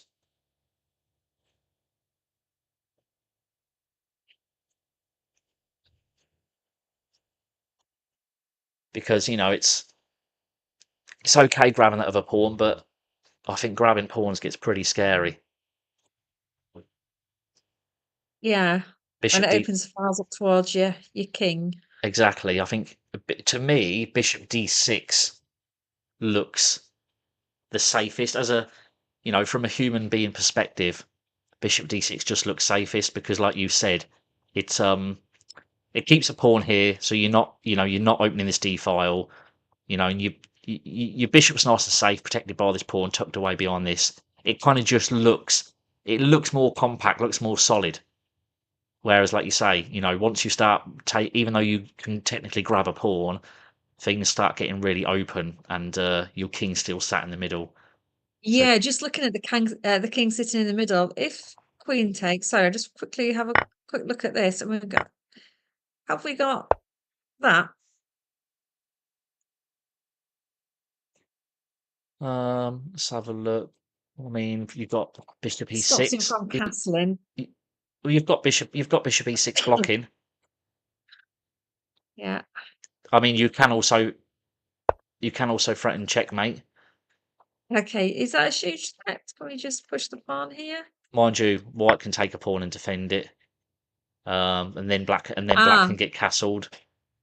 And okay. you've got this threat of coming to this open file. So Yeah, that's kind of the tactical line. The other thing is, like I say, the other thing what looks natural to me is just bishop e6, just blocking the rook off and developing the bishop. yeah. Just if I just like that one sec, I'm just gonna have a quick look at this. I don't think this is very good, but I'm just gonna do it because I can. Just if you're gonna attack a queen, attack it. We haven't got any mate threats. Uh, Frank at the minute. well, black actually has a really good move here. Long Oh, castles. that back rank threat that we didn't have a minute ago. Get your Suddenly. castle while also developing your rook to castling while also developing your rook to an open file whilst also threatening mate, all in one move. That's sacrificing your queen. That is going some, isn't it? Yeah, so that would be super cool if we saw Wow. that. Okay. Right, I'll just delete them off the board. We are oh sorry, I've got knight takes d5, but I'm not sure if he actually played that. I don't think he's still. Oh no, he did. He did play that. Knight takes d5. He's gone for it. Mm. So it's a good move. It was one of the best moves, but like you said, Joe, it keeps this kit. I mean, look, I mean, Rico can bring a rook in with. Oh, sorry, no, he can't. There's a bishop here. He can bring his queen over though with check. Yeah. But like you say, I mean, these files are both open now. I would be pretty scared here to play that with black. But Yeah, I'd be tempted here to develop my knight so I can swing my rook across. So knight to c3 and then either rook to the D and E files looks good for white. the only problem I'd be thinking with that is black's got two defenders himself on the c3 square. So Yeah, yeah. you're gonna black would be quite happy to trade pieces off here. So you'd Yeah, end but up. don't forget, just go on, take. I'm just gonna do this. Yeah. Yeah, but then look. Oh, mate, of course, yeah. Okay, so what about bishop takes? Yeah, again, take the bishop. Bishop takes. I know. There is that knight on pre as well. Okay, well, we can get our rooks into the game though for white, can't But we? yeah, you can get your rooks in. But I mean, yes, we could just block it off. And now, I mean, Okay. this is black's 5 points of material up now. Wow. So yeah, that wouldn't be. Yeah. Okay, so that's not good. Well, it's not good if he does the best moves. So the engine likes queen e4 check Okay. because I believe it stops black from being able to castle. Because how do you block the check? Because the problem is if you go queen 4, you can't block with knight e6, obviously, because Just take of it. knight takes. What about if you used to just block with a queen? Oh, that drops the knight. Yeah, so you would actually have to play king f8, and then this rook Wow. is trapped in the corner. So yeah, that queen check is the best move here. I mean, it still says it's equal, but I wouldn't want to play that with black with my rook pinned in the corner. I know black is technically 2 points of material up, but you know, a rook is worth 5 points, and if it's stuck in the corner doing nothing, it's worth 0, isn't it? That's right, yeah. And Rico hasn't played any of those. Rico's played the best move. Sorry, no, sorry. The best move was queen to e4. What Rico's played is rook d1. Which, whoa, look at that Oh. eval bar. Oh, wow. It's because this knight's hanging, and I suppose Rico's probably thinking, yeah, but this Just gonna knight's swap. hanging. Yeah. But I Oh, think they've moved. Queen take knight. Michael's done it. queen takes knight. He's done it. Oh, why? But I think the problem is when the rook comes in, the queen drops back, and you've got the threat of back rank mate. We can just move the rook across. Yeah, rook to e5 there. Rook to e5, bishop to e6, Just to block. counter attacking. Queen moves out the way. Bishop comes to d6. Look at these bishops now. Yeah. Times have turned now. And all of a sudden, the good bishops. White's looking in pretty poor shape. So yeah, let's have a look. We got knight takes d5. The best move is queen e4, and for the first time in the game, one of the players slipped up and didn't play the best move. He played rook d1. We got knight takes g5, and now we've got rook takes. Yeah. So Michael has to find queen e7. So He's definitely going to move his queen. well, bishop to e6 isn't a bad move because if you take the queen, I take your queen. But that will be a fairly equal position. Queen to e7, Michael keeps a minus 2.5 advantage. So this position is now winning for Michael. Wow. You can find the best moves. He's got to find it though. Like I say, they've both been finding the best moves so far all game, but Rico for the first time there with his rook d1 slipped up a bit, and he's given Michael the advantage. But to keep the advantage, Michael has to find queen e7. Yeah, it looks actually quite natural to do that because he needs to defend his bishop as well, doesn't he? Yes, I don't think I think he will find this move. I'll be surprised actually if he doesn't. Yeah. You know, because like I say, there is that bishop e6 move, but if I was black here, I think black is going to be aware he's winning. I think if I'm black here, I'm thinking I'm 2 pawns up. I'm 1 move away from castling. You've got back rank issues right now. I wouldn't want to trade. I wouldn't want to trade a queens here if I was black. I'd want to keep the queens on the board. So to me, queen e7. Once he's done his calculation process, I think that move's going to come pretty naturally. Yeah. Has Michael left the board on Yeah, his move? he's not there. He's letting his clock tick down. Well, the clocks are just frozen there, from what I can see. I see Oh Rico no, scratching his no, head. there they are. The there. clock's In the ticking again. background. Michael down to 35 minutes, but he's left the board. And I think Rico's body language looks It's a little like bit worried. he probably knows this isn't great. I mean, Wow. on the face of it, it looks quite good. He's got all his pieces except for his rook and knight active. Very dominant in the center of the board.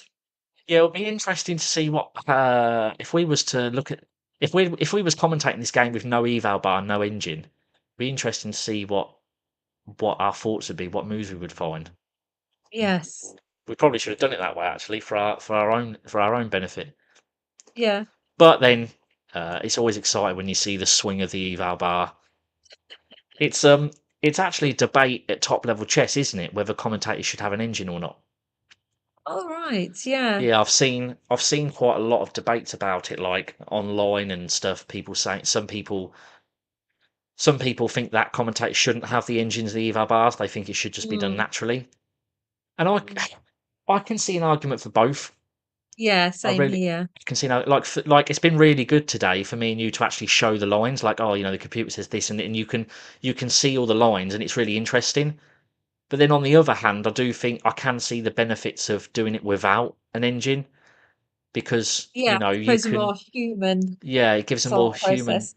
and yeah, Yeah. and rather than being 1 step ahead of the players, you're actually talking about what they've done. So, for example, we're 1 step ahead of the players. We're saying, oh, he's got to find Queen E7. So we're actually Yeah. 1 step ahead of them. Whereas, actually, if we didn't have the engine, we would say, oh, he's played Rook D5, and then we have to analyse it ourselves and give our opinion and say, oh, I think he needs to find this. So the players sort of take the lead, and you're analysing from them. You're following on from them. So I can see an argument for both. I think they both have their benefits, and they've both walked away from the board now.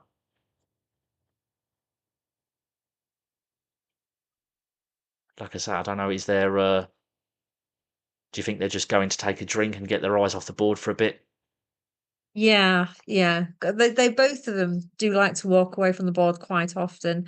I mean, Michael really shouldn't have left the board on his turn, I wouldn't have left the but board in this position. I know we said earlier we'd like to, but I don't think I would in this one.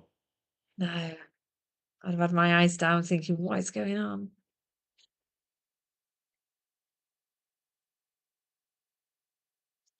Rico got a significant time advantage though. It's gonna if Michael doesn't come back soon, he's gonna be trailing by about 30 minutes on the clock. When we played at Sheffield, when we was in that little room on the DGT boards like we said earlier, my opponent, I've never seen anything like it. He spent about an hour in the opening. Oh, wow. I played the modern variation of the Scandi, which is quite tricky, and he just spent ages trying to work it all out, and he had his head in his hands and he was sweating, and I was literally up an hour on the clock while we was in the middle game. Wow. But he ended up getting a draw. Fair play to him. We got basically I think I was slightly better, but he fought back and we ended up in a pretty equal position, and then I offered him a draw and he accepted it. But looking back, like when we were saying earlier, you kind of analyse your games once the emotion of that's gone. Looking back, I was like, why did I offer him a draw? Because even though we was in an equal position, I had like an extra hour on the clock, so I could have just put him under massive time pressure.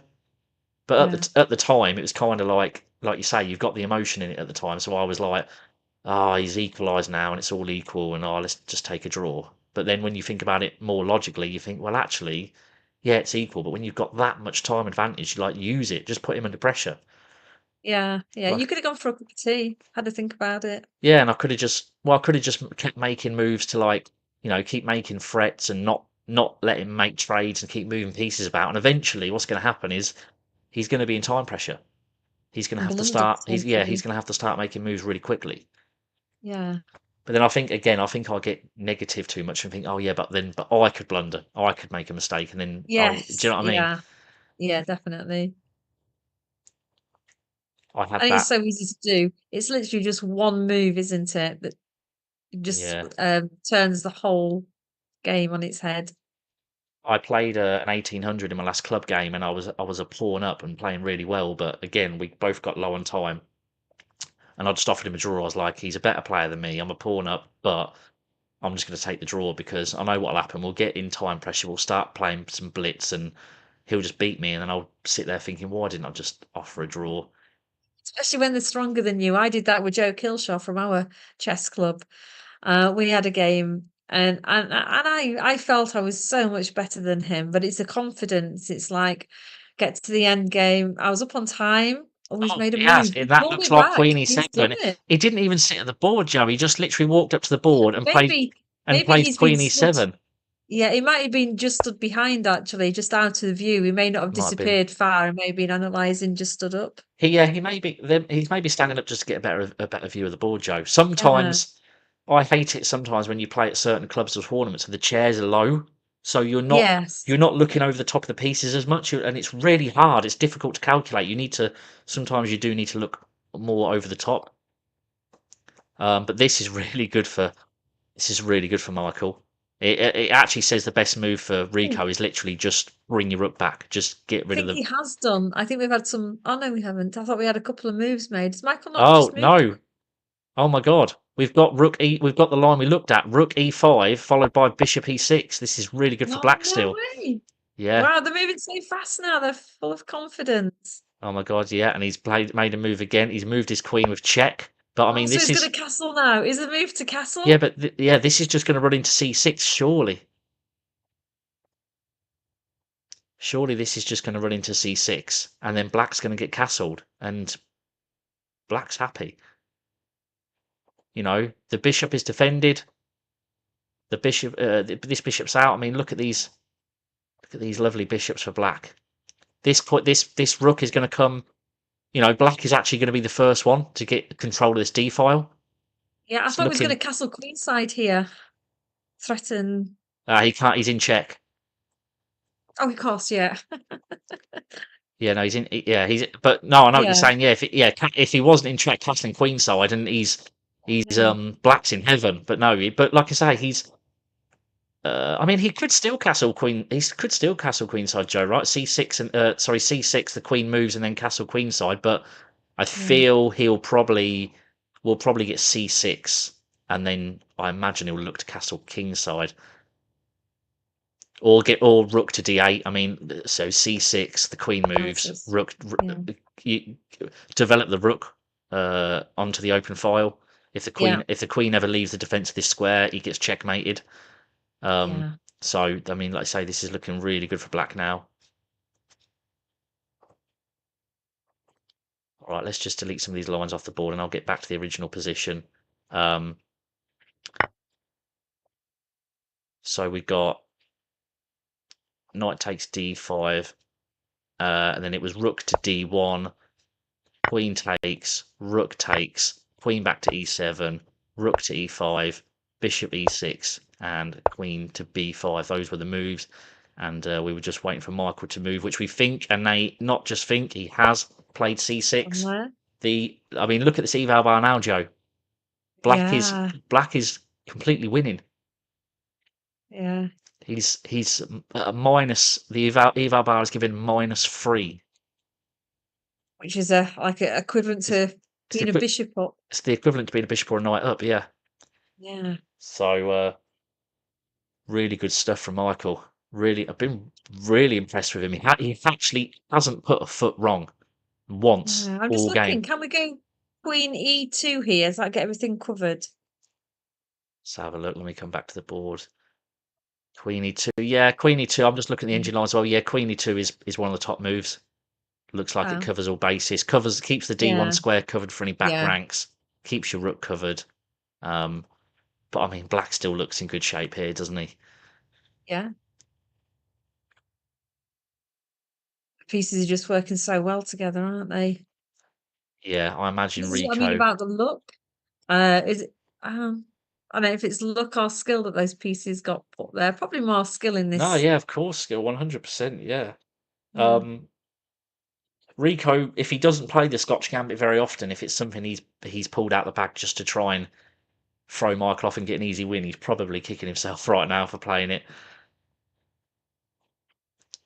But mate, if it is something he knows well, then unfortunately Michael knows it just as well, or either that, or he's just found the best moves. But really impressive either way. Yes. I don't think Michael. I'm fairly sure Michael didn't know the moves because he was taking. You know, if he knew the moves, he would have thrashed them out pretty quick. But he was taking his time quite a lot. So that tells me that he didn't actually know the moves, and he has just been calculating, and Yeah. he's played almost to perfection. Really impressive stuff.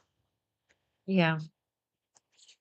But like we said earlier, winning the one game is difficult, and Rico has a big time advantage. So Michael's got a lot of work to do yet if he wants to convert this, and he wants to get over the line.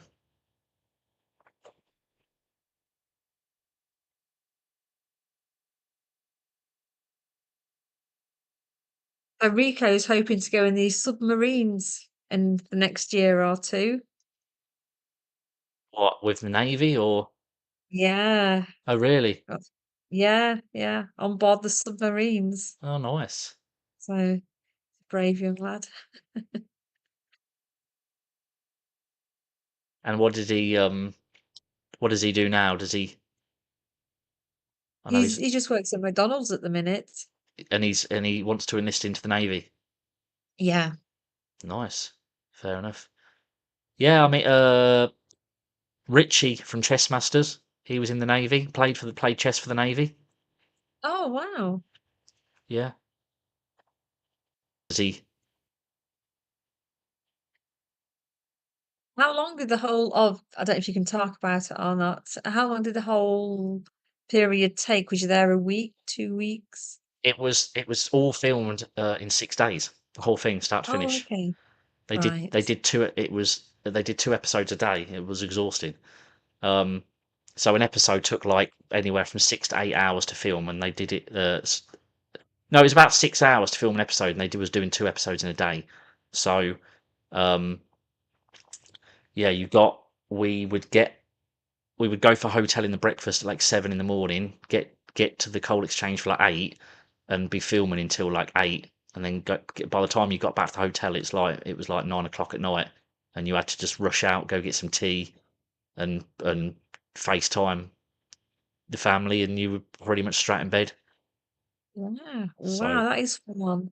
it was you know, for the guys who were in it a long time, you know, I was chatting to Navi on the phone the other day. He obviously in the first group he got through all three eliminate. He got played 3 eliminators and got through all of them in a row, didn't he? And Yeah. he was saying to me, he was like, I was exhausted, Yeah. and I was like, yeah, I can imagine. I was only there I was only there 2 days, and I remember thinking, God, Jesus, I wouldn't wanted to do much more than this.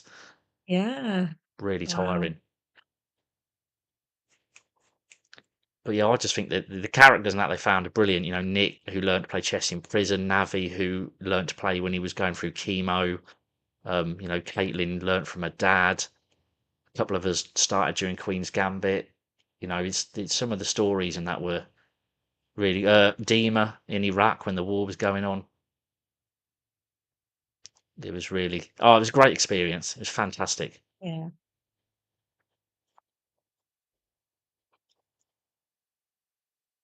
It was. It was really good. Yeah, and it'd be nice to, like I say, it'd be nice to see some of them again. Can we reenact it? Do our own version? Yeah, it was. Like I say, we're lucky really that the BBC put chess on the TV. Is Yeah, I think it's brilliant. anything to get chess on the map, because Yeah. chess is so it's so frustrating how underappreciated chess is in this country. It's really I find it really frustrating because some Yeah. other countries, chess is like really really popular. It's on the curriculum as well. And it's like, yeah, it's on the curriculum, it's televised regularly, and you think, so like, imagine living in one of them. It's funded in in most countries. Chess is actually Yeah. funded by the government. We're one of the only countries where it's not, because in most countries it's actually considered as a sport. So yeah, it's really really underappreciated, which is sad. But I just don't think English people, or should we say British people, are the kind of people who are into chess, if you know what I mean. I mentioned him earlier, Grandmaster Danny Gormally. He makes YouTube videos, and I find him to be he's obviously a Grandmaster, but I find him to be quite an intelligent bloke as well, quite witty. I'm guessing, do you know him as well? Like, I should say Yeah, yeah, you've come across him at tournaments and stuff, haven't you? yeah, yeah.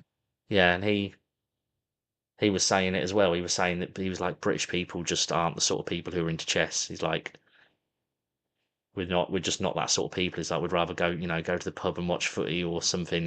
Yeah, that's a good point. Yeah. It's it's like it's other countries that people are more. I think even growing up in other countries, kids are more into like things like science and maths and chess and puzzles, whereas in the UK we're not. You don't see kids into that sort of stuff, really, do you? They're more into just kind of No. playing the games and. Yeah. I think it has changed over the years though. And that's maybe down to teachers and schools because many years ago teachers had to have like an extra curriculum activity Right. where now they haven't got time for that with all the other work they've got. So Mm. they don't do the chess. So I think that's where chess dropped out a few years ago Yeah, it'd because it was quite right be great if when they I could get was it back in younger. schools. It's a shame Rishi Sunak isn't PM anymore because he actually really liked chess, didn't he? Yeah, So, yeah. so when he come in, And he when put some money he into had, it as yeah, he well. actually put money into it. When Rishi Sunak come in and he put like £1 million towards chess and spoke regularly about how he liked chess, I thought, oh, this is ideal. A PM who likes chess, and he didn't last 5 minutes. He was gone. I was like, oh, but there you go. Yeah. I remember when he put 1 million towards chess, going online to see like the comments, and everyone was just like, "Oh, what's he putting money into chess for?" Oh, People were just like really against it, and I was like, "Oh, for God's yeah. sake!" But they don't understand the educational benefits No. behind The chess. problem is people who aren't into chess just see it as a board game and nothing more, do they? Like people, Yeah. I mean, the best players in the world are like earning millions, like and it's like um even isn't chess even considered like $1 billion industry nowadays? I'm not sure, is it? Yeah, I mean, you've only got to look at Magnus, and Nakamura, Gotham Chess. people make a living out of it and stuff. But I think people don't realise that. They just think it's a board game and that's it. They just think, oh, it's a board game you play at home and that's it. They don't actually realise that there's kind of a whole world out there where it's like Mm. really competitive, and it's like how much of it, like sometimes I'll see people, like there'll be chess books and that, and people will comment and go, oh, what's there to learn about chess? And it's like because Wow. they don't realise that there's like so much behind it. They just they just see it like a Monopoly or something. Yeah. They just see it as a board game and that's it. They don't actually realise how much there is to it. Yeah, how much skill's required to play a Yeah. game of chess? Well, I suppose Well, anybody can play chess, you just move the pieces around. But to be good at chess requires something else. Rico's really thinking here, isn't he? I say this is the longest he's fought all game. Yeah. I think he's probably feeling quite deflated as well. Yeah.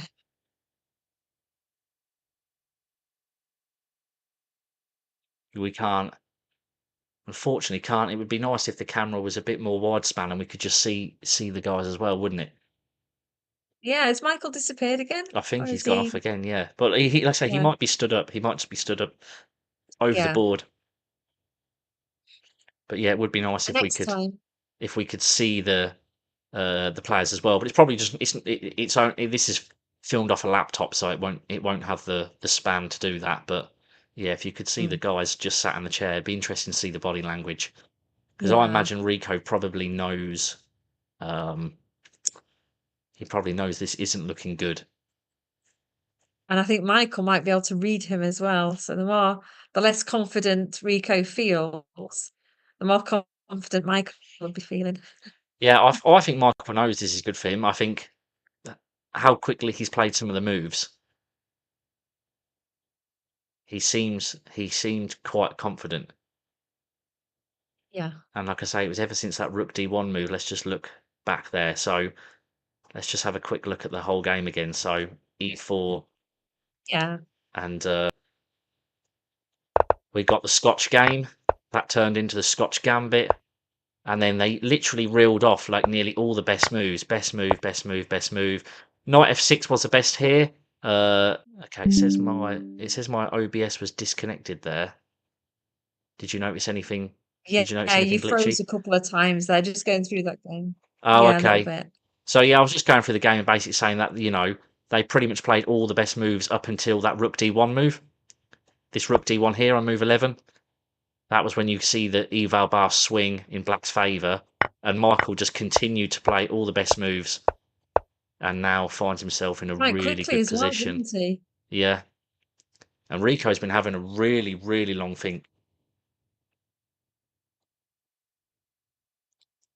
I'd quite like to invest in one of these DGT boards, to be honest. Well, I mean, yeah, if I had the money, but they're a good few £100, aren't they? I think they are, yeah.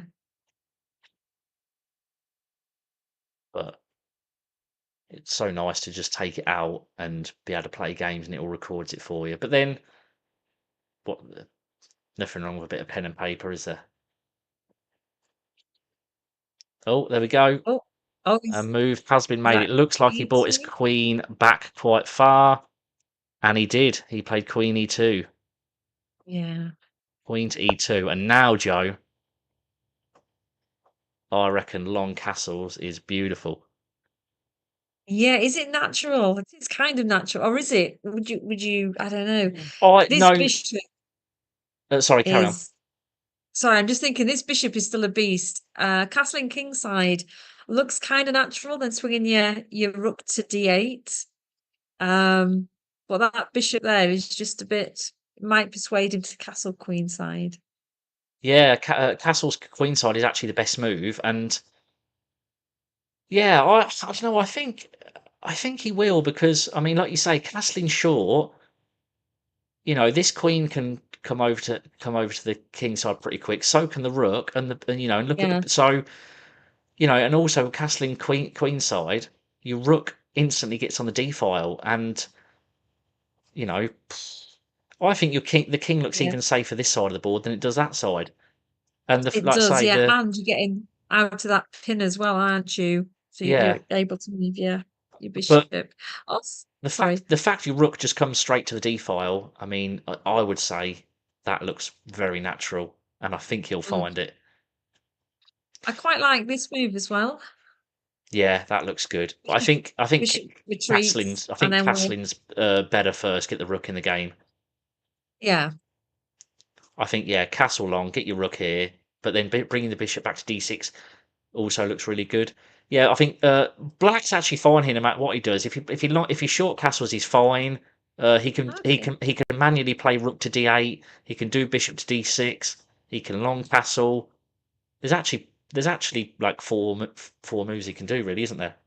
I think Yeah, we're gonna see one of them. We're either gonna see short castle, long castle, rook d8, or bishop d6. I think we're gonna see one of them four moves. I'll be shocked if it isn't any of them. And I think he's fine no matter what he plays. But in my opinion, and well, actually, the engine likes long castles or your move bishop to d6. So it actually rates both of our moves as the best. So long castles okay.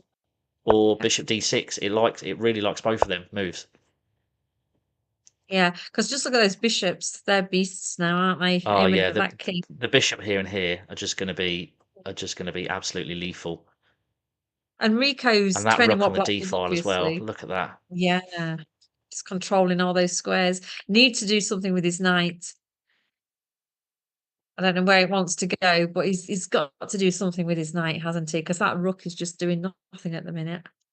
But the thing is, oh, here we go, long castles. I can see it on the board. Wow. He is playing immaculately. Yeah. Long castles by Michael. Wow. And yeah, now the engine likes for white just getting this knight out, like you say, Joe. Yeah, you've got to do that. He's You're got to playing get without a piece at the minute. he's got to get his pieces in the game. But Yeah. also another good point to make about why long castles is actually safer. Obviously we mentioned before that white can get his pieces over to the king side quickly. And we also mentioned the other benefit of getting the rook straight to d-file. But also, Rico hasn't actually got any pawns to storm. He's got one pawn. That's a good point. He's Yeah. not. He's not Black's going got a to pass do. pawn, hasn't he? Yeah, he's not. He's not going to do much with that one pawn, is he? So he hasn't. Normally, obviously, you'd be worried about your opponent shooting 2 or 3 pawns up the board, but when he's only got one, he hasn't got much to be worried about. So, Yeah. if Black can be successful in trading loads of pieces off, so if you imagine all these pieces coming off the board, it's Yeah. it's a completely winning endgame here with 3 pawns versus 1 pawn. Yeah. Black will simply march them down the board, assisted by the Black King, and promote to a queen, and it'll be GG, good game, game over. But Michael has only got 25 minutes. So, it only takes 2 or 3 moves of thinking for a while, and he's going to find himself in time pressure. Yeah.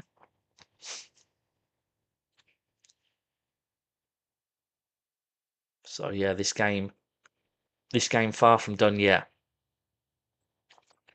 I'm just wondering, I was just looking at a move. If White does play knight to c3, I was just looking, does oh no, sorry, ignore that. I was looking at the rook coming here, look, with the bishop and getting on Yeah. getting on the second rank, but obviously the knight blocks that off. It does. Um, Yeah. but yeah, if this knight, obviously it can't. I mean, I would have thought this move is. I would have thought he'll find this move, right? I mean, you can't really do much else. Yeah. You obviously that drops a knight.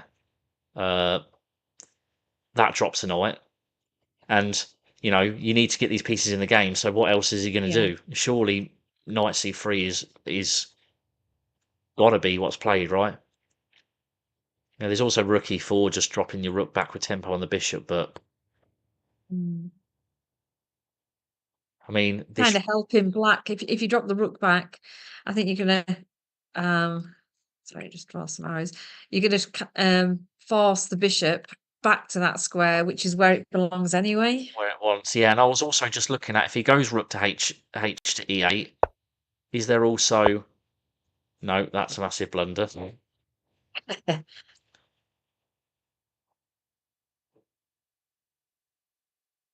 What about bishop c4?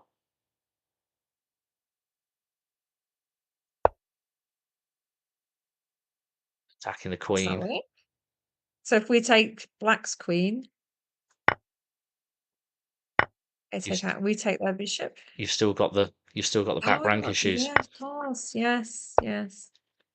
So like I say, Yeah, Rico's 3-2-1. still got them back rank issues. Yeah. Sorry, so let me just get the position back. It was long castles. Yeah. And then, like I say, we were just looking at either knight to c3 or rook to e4. But like I say, I mean, Black's moves are so natural, though, Joe. Bishop coming back to d6. Although saying that, do you want to bring the? You don't want to block this rook off? This you've got a back. You want to keep this rook open at the moment. But I mean, rook h to e8 looks so natural. Getting Yeah. your rooks on these open files. But and like you say, at some point the bishop probably does want to come back and Yeah. start looking over at White's king Yeah. side. Also, yeah, it blocks the rook, but our sniper bishops can sit anywhere on that diagonal, can't they, and do a Yes, good job. It does especially when you've got pawns pushed around your king like this, and you leave these weak dark squares. The bishop coming to this diagonal. Not only is it an offensive piece, but also a defensive piece covering these Yeah. dark squares around the king. So yeah, like you say, the bishops are. This is the ideal square, I think, for the bishop, isn't it? C7. Yeah. It would be lovely on there. But yeah, black with the 2 extra pawns and with the bishop pair. Yeah, So a really, really good position for Michael. yeah. What I like about Michael as well, both of them actually are very confident boys. And I can imagine Michael saying here, "Yeah, yeah, I was winning. He's done it. Oh, straight away. Yeah, we've got knight to c3, Is Michael taking and it? he's taken it. Wow, okay. I Oh, mean, I that's a wouldn't surprise. have done that. No, Why give up the bishop pair? I suppose.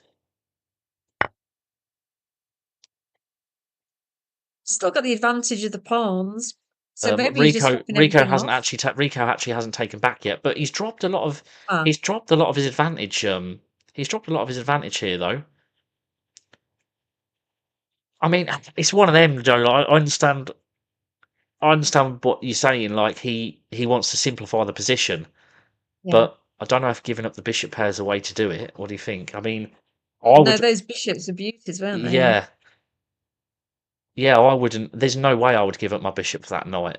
Like you say, it's one of them. You know, you're taught that when you're winning, you know, and he's a couple of pawns up to simplify the position. So Michael's Yeah, thinking, right, I just want to get pieces off and simplify this, but bishop pair's so powerful, and his bishops as well. We've spent the last few moves talking about how good them bishops are, and he's just gone and traded. yes, He's just gone and traded one off. So Rico could get back in the game, and he has taken it now. And like you say, he's still black still has an advantage, but it's not as significant as it was. yeah.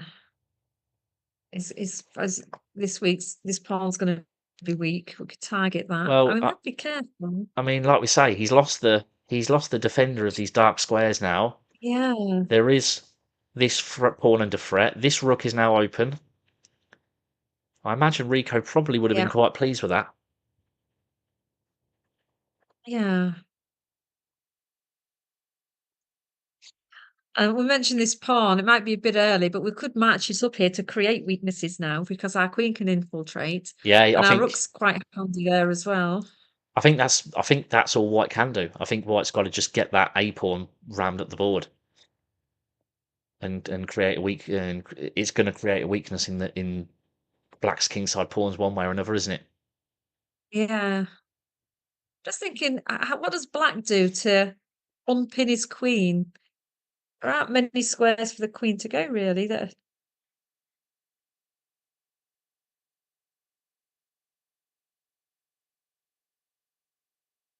I mean, I'd probably still be looking at just getting the my final bishop can piece be in the game with active Rook H to again. E8, because I don't think we have to worry too much about that pin right now. But I mean, Oh, Queen D6. Oh wow. Okay, what have we got? Queen here. Unpinned it. Unpinned it attacking this. That looks. It wouldn't have been a move I noticed, you know, that I looked at. Neither of us looked at that move, but I suppose you can see the logic. He's Yeah, unpinning his. He's obviously thinking this on the same lines as you, that he wants to get his queen out of this pin. yeah. Um, yeah, I would. So Maybe I'm I just don't know more if of a we would. solid player, but I feel like I would have kept it. I would have kept it back a little bit. You know, their queens are long range pieces, so I would Yeah, have probably kept it back. But just looking now. Do we retreat the rook? Is it more active back I here? think Rook E3 looks a really good move, Joe. Yeah, I think you're right. I think Rook E3 looks really good. It's going to force the queen to move again, isn't it? Yeah, and then we can maybe swing it across to this side as well. Obviously not to that square. And we've got to discover to move the bishop out of the way and hit the queen. The engine's giving. Yeah, it likes your Rook E3 move. It also likes Queen to C2, developing the bishop, defending the bishop with a queen. But yeah, I think I like your move. I think Rook E3 springs to. I think most people would play that in a heartbeat. Yeah. I think that's what he will play. I think it just looks the most natural move. Just I'll have a quick look here. This could be total rubbish. I'm just going to play through this. So if we go, the queen suggest, sorry, the queen, the computer suggests going here. Yeah. I was just looking if we've got some sort of sacrifice here because we can't do all this because obviously. Oh no, it's not, mate, is it? It can be The blocked. bishop's Oh, got E1 yeah, covered. Yeah. yeah. No, ignore all that. I'll let you take that back if that's all right. Yes, fine. Yeah, I just wonder if there's any sacrifices available there, but Sorry, so we are here.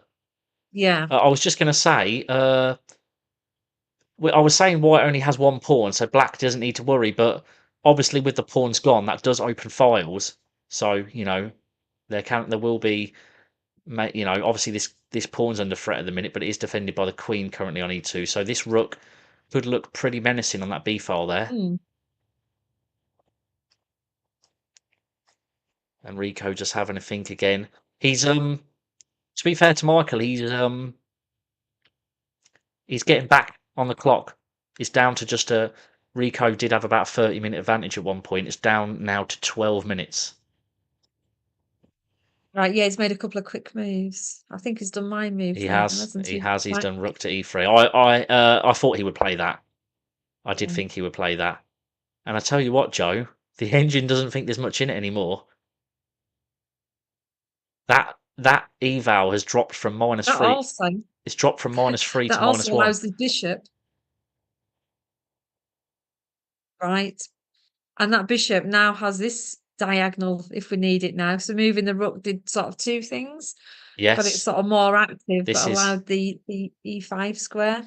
this is I under don't know if threat I now, would but take that. no, I I'm not wouldn't. sure if No, that's no. poison for Yeah, that. I wouldn't take that and do this. But it is under threat. But also, like we said earlier, with him training that dark square bishop off, this a bishop on this diagonal looks pretty menacing. Yeah. Things could turn. A bishop coming down here. Sorry, a bishop on this diagonal, a rook on this file. Yeah. Things could start to look pretty scary. Still anybody's game yet. It is. It is. I think Rico will be feeling a bit happier over these last few moves. See Michael sat there. I think There's Rico left the board. He Michael hasn't he? played some kind of natural moves, just simplifying the position and getting the queen out the pin, but Yeah. they weren't kind of optimal moves. I personally would have kept my bishop and queen back. I would have kept Yeah. them back. The long range pieces, like we said, I would have kept them around my king. Don't give. We was talking about winning the one game and how it's really difficult to win the one game. I think the main thing is just don't give your opponent any counterplay. Yeah. Don't. Rico's quite good at that as well. When I played him just the other night, I was looking at all these different moves to do, and Rico took every single one of them away from me, and that's how he got the advantage. It was like, "I'm Yeah. gonna plan this," and he was, like, reading my mind. He's like, "No, you're not. I'm gonna put that there. You're not gonna do that." So he plays very well like that.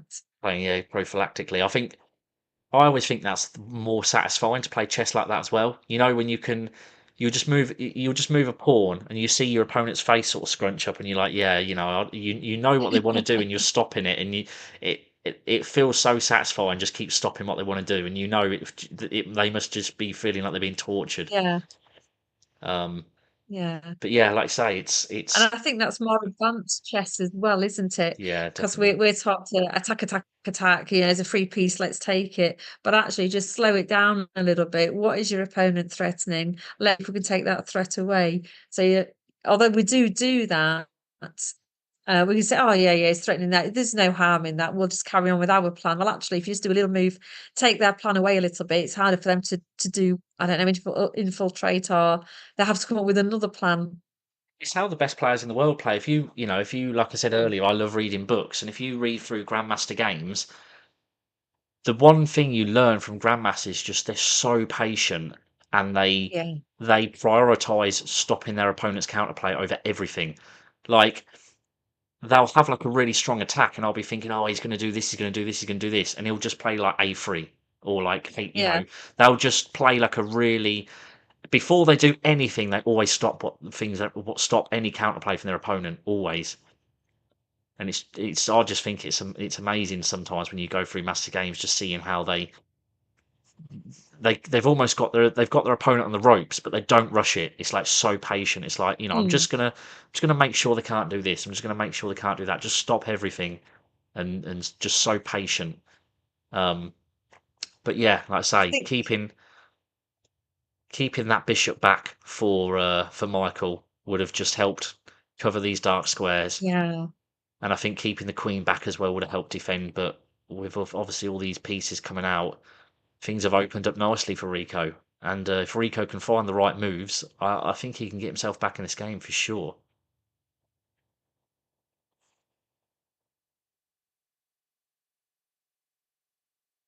But Michael down to just 18 minutes now, Joe, as well.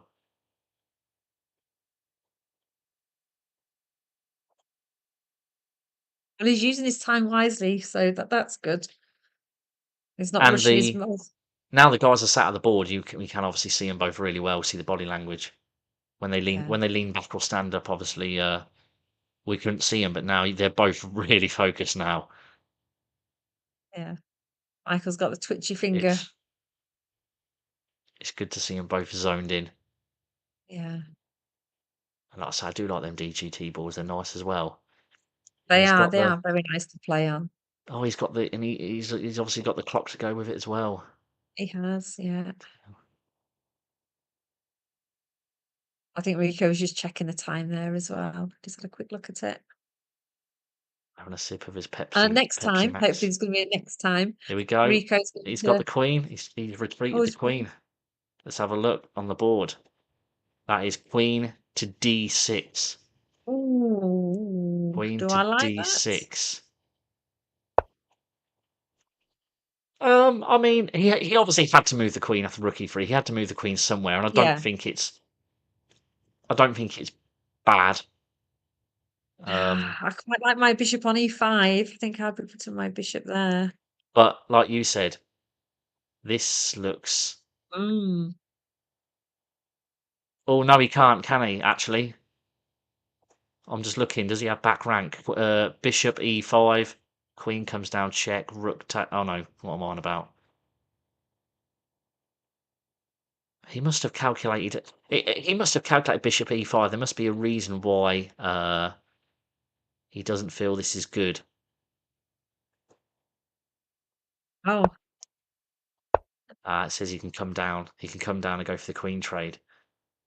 Ah. And then if white tries to avoid it, you can come back and try and get it again. So looks like he may be going for lines to try and find a queen trade. So yeah, queen to d6 on the board. I mean, I think I'd play a4 here if I was Rico. I'd just start whacking that up the board.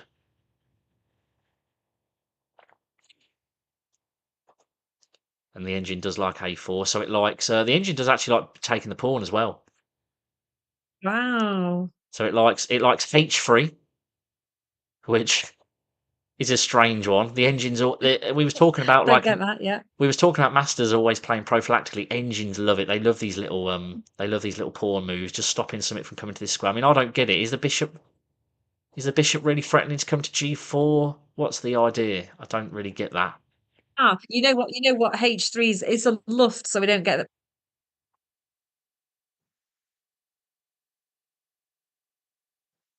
Yeah, so push, then we're not going to get checkmated on the back rank, I would imagine. So it's just a prophylactic move for back rank, mate, basically in the end game. So yeah, there's h3. Yeah, There's I think so. grabbing a pawn back, and there's a4. I think a4 to me looks the most natural. Yeah, I wouldn't have thought. I'm just going to have a quick look if that's all right. Yeah. At this. Rook h Because to g8. fortunately, you've got this move. I'm just going to do a non-move though, just because. Oh, actually, it's not as dangerous as I thought because the rook's there. So. But also, okay. you've got bishop e5 there as well. So take the pawn with the bishop. Yeah. Rook h comes to g8, and then you've got bishop e5. Yeah. And then you probably maybe wouldn't mind a trade of queens in that situation, would you? So here, here, here, here.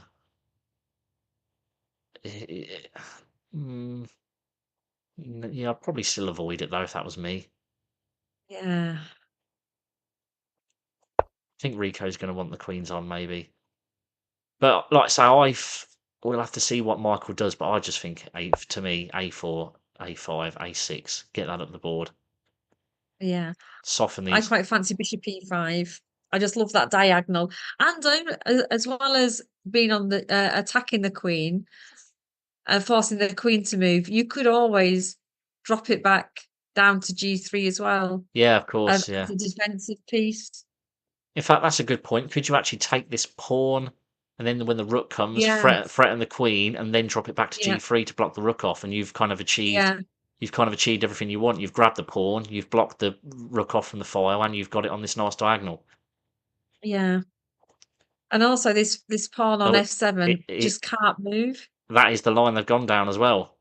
We've gone Oh, bishop. have they moved? Yeah, bishop g7, rook g8, bishop Wow. e5. So just as we said that is the exact line they found.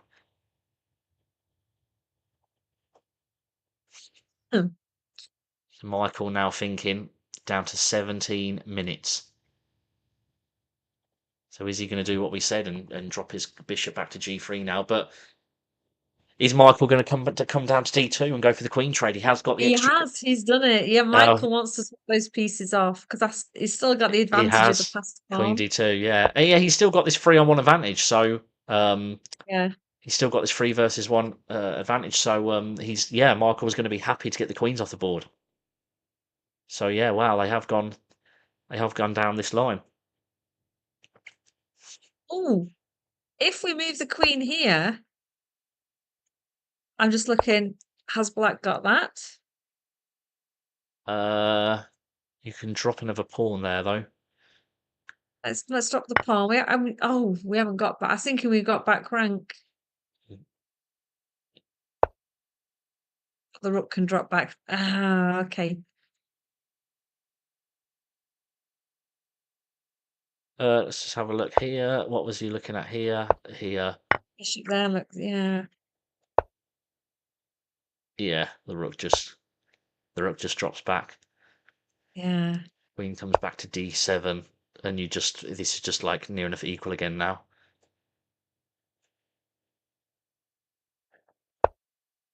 Sorry, so it was rook bishop here, and then he's gone here, and then he's gone here, and then Yeah. Rico is still thinking. But getting out of the way of the queen trade with queen f1 is what the engine likes. Queen f1 is so unnatural though, isn't it? It yes. Yes and no, because actually White's going to want to avoid the queen trade. Where else do you go? Where else are you going to go? You can't go anywhere on this diagonal. You obviously can't go anywhere here. You can't retreat. So basically, and you can't go here. So you're only you've only got the option of 2 squares. So these will be the two. I would say the 3 moves he's looking at. I would say is trading the queens, queen f1 or queen h5. I would say the 3 moves he's looking at. Yeah, so not looking at the queen f1 square then. No, sorry. Yeah, queen f1, queen h5, or queen takes. I would say I would say these will be his 3 candidate moves. What he's looking at. Yeah. I was just looking at queen h5. The engine doesn't seem to like that due to queen to d5. Yeah, threatening mate. You're threatening. You threatening mate, or is it the same situation when the rook drops back? No, on g2. Oh, sorry. I was looking at back rank. I completely forgot about that Yeah. rook with that open file. Yeah, Yeah. threatening mate, and then I suppose you. Oh, sorry, I dropped there. I think. I was just saying. I was obviously blabbing onto myself, and I was just saying that Rico will think for a while here because it's definitely a critical decision. There's certain moments in a game where it's a critical decision. You're like, this decision is going to literally change the whole path of the game. And it's like, do I trade queens or do I avoid it? And that decision is likely going to be massive to how the rest of the game goes. I think the engine really. Let's have a look at what the engine thinks. Oh, sorry. I'll get back to the main position, which is here. So it only really likes f1. It doesn't really like anything else for white. I mean, obviously trading black gets what he wants. He gets the queens off the board, Yeah. and he's also got his rook infiltrated onto the second rank. Yeah. So trading doesn't look good. Well, I think he might find Queen F1, because I think actually, like we said, he's not going to want to trade. Yeah. So, and he can't really go anywhere else. It's only really these two squares he can go, but he might have calculated that if he goes Queen to D5, Queen H5, we're going to get Queen D5, which would mean Queen F1 is. But the problem is, Queen F1, can he go Queen D5 anyway? Yeah, you can. Well, you can. The only way to keep getting out of it is to block with the rook again. Mm. Block with the rook. But then can we get F5? Rook to E3? Yeah, I don't know if he's going to be able to avoid a queen trade, I think Michael might be able to just force it. That's probably if you put the queen on F1, I suppose that takes away the threat of checkmate on G2. Yeah. Is that the purpose behind it? It must be, yeah. Oh, we've got some moves on the board. Oh, he's gone Queen H5, Joe. He did go Queen H5. Oh. But Michael hasn't found Queen to D5. He's instead played Bishop to D5. And wow! Look at the eval bar. It's swung right back. Michael's And lost. that bishop was talking about, that dark squared bishop, swing it back to G3, just like we said. Swing the bishop back to G3 like we said, and he's fine. Rico's literally Yeah. fine. He's back in the game. The problem, Michael played that way too quick. He played this bishop D5 almost instantly, but thinking he's got this. But why not go with your more powerful piece? Centralize the queen and go for the checkmate. He's actually thrown all his advantage away with that. So yeah, wow. Rico going queen to queen to H5. Let's say that's what we were saying. He's either got takes F1 or H5. They were really the only three realistic options. Yeah. And yeah, Michael played this pretty much instantly. He That's missed that time pressure you're talking about. Yeah, he missed queen to D5, and that's the thing. Michael was completely winning, but he is only down to less than 15 minutes now on the clock. He's just had a stretch there. I don't know if that's a nervous stretch or if it's just I need to stretch my limbs. I feel like the tide could turn a bit,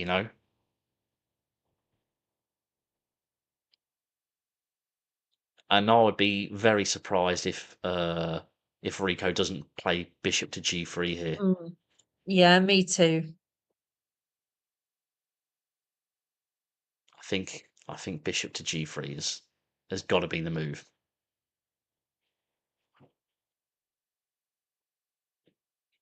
I imagine he's probably just double checking. He's got the time advantage, so Yeah, I'm just going to do a move here, which may seem mad.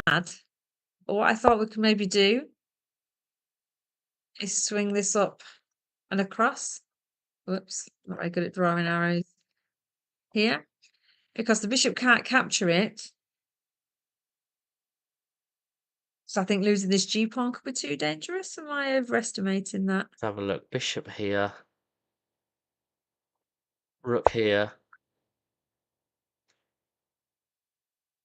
So if rook captures, sorry, bishop takes the rook. That's too dangerous? Queen H7, rook here. Queen comes back to H4 and defends the bishop. That's the line it gives. Okay. And just I was just looking at bishop taking here is just it's mate in 10. It is too dangerous to take the rook. Yeah. I think you'd have to be brave to take that rook. Yeah. Because especially with the queen here. If the queen wasn't there, if the queen wasn't lurking about here, you might be all right with if it was just the rook and bishop. Just he would probably go with the rook, and then have we got some moves on the board? We have. So let's get the position back. Bishop D5, and we've got we had bishop to G3 as we said, and then Michael's grabbed this pawn. Oh. He's obviously it's obviously that the rook can't take it due to back rank mate, but Rico can infiltrate with his rook. He can get his rook to the 7th rank. This square is now undefended. E7. The problem is, Joe, but he doesn't really win a pawn here anyway, because at some point that bishop might have to move, and this rook can come and grab Yeah, this. So that's yeah, a really dangerous move to play that, to open this rook up to yeah. this undefended A pawn. And again, like we said, look at this bishop. Look how good that bishop is. Like we said earlier, he traded his dark square bishop off, and now he's going to be paying the price because that bishop Yeah, can we swing the queen across straight away? looks menacing. Yeah, queen e5, queen e5 threatening Yeah. mate. He's going to have to play rook to d6. Like you say, rook to e7 looks really good. You're going to be threatening this pawn. You're going to be threatening this check. And like I say, this bishop is pinned to this pawn now. Because if this bishop ever moves and he gets to grab that pawn, it's near enough game over. Yeah. So this bit he's almost pinned his bishop. He can't shuffle his king over because the bishop covers it. This is actually looking the tide's really turning. This is looking really good for Rico now. Yeah. Not to mention the time advantage. So yeah, this game's really swung. And as expected, just from the few opening moves, we knew it was going to be a good game. Yeah. But I actually favour Rico now. I think it looks good for him. I would definitely rather play white here. I would rather play black most of the game, but I would take white in this position for sure. I just love that bishop on g3. That's just doing such a super job there. Like you said, I think queen e5 looks so natural here. Yeah. And do you know what? It's actually I said queen e5, he would have to play rook to d6. But actually, what am I even talking about? Because that loses a rook because you've got two attackers. We just take Actually, Yeah. he has to sack his rook. He has to sack his rook. The only way out of it. That's what I'm just looking at the engine lines. I'm not calculating myself, but looking at the engine lines, yeah, he has to sack his rook. Anything else is completely losing. Wow. So he has to give that up. So yeah, queen e5 is a good move, but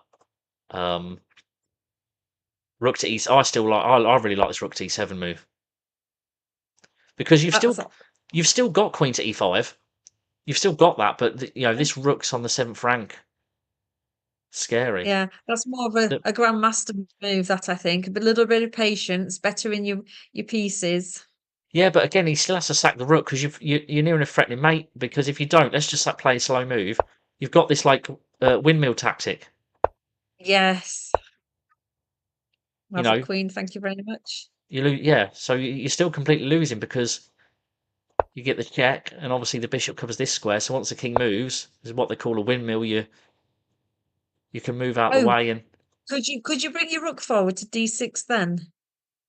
Oh, yeah. No, because it's white's go, move now. Yeah, just go back to where was we? Oh, you mean here? Yes. So let's go back a move. So you mean rook to d6 now? I mean, obviously you are going to drop That's still not you are better. going to No, drop the that's exchange. So yeah, I really like rook. I really like rook to e7. I think Rico his hand is on the piece. He's done queen e5. Has he Still a really good move, and like we saw, Joe, the engine says he has to sack his rook. Anything else is he's completely losing. He has to sack a rook here. Rook takes g3 is the best move, and the next best move gives white a +4.5 advantage. What is the next best move?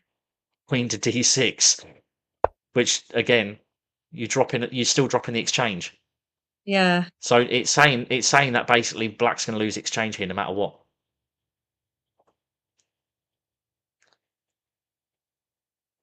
I like rook e to e7, but this looks way more natural. But the thing is, it's Yeah. your rook's blocked by your queen now. I think the rook would have been more powerful going in first and then the queen. But I mean, I can fully understand why this. If I was playing this online or in a blitz game, whatever, you'd play that straight away, wouldn't you? Yeah. And Michael's got 12 minutes, but he's going to have to sack a rook. He's going to have to Yeah. give Rico's the exchange. left the bar. I think Rico will be really pleased here. Yeah. I mean, listen, it's not a disaster for Michael having to sack the exchange Joe, because he has got the 2 extra pawns to compensate him. Yes. Yeah. Don't get me wrong, White does have, more activity with pieces, but if after Michael sacks his rook for the bishop, if he can force some trades of pieces, he's got the extra pawns in the endgame. Yeah. He's got 3 potential queens just sat there. And this bishop, like we said before, this bishop is so powerful. Yeah. You've got to get rid of it. You've got to get rid of it.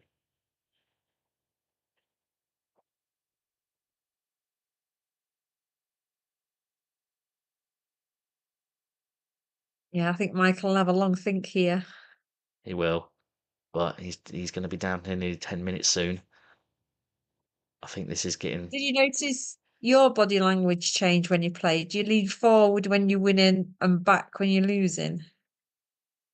I haven't noticed myself, but I'm sure there are probably things.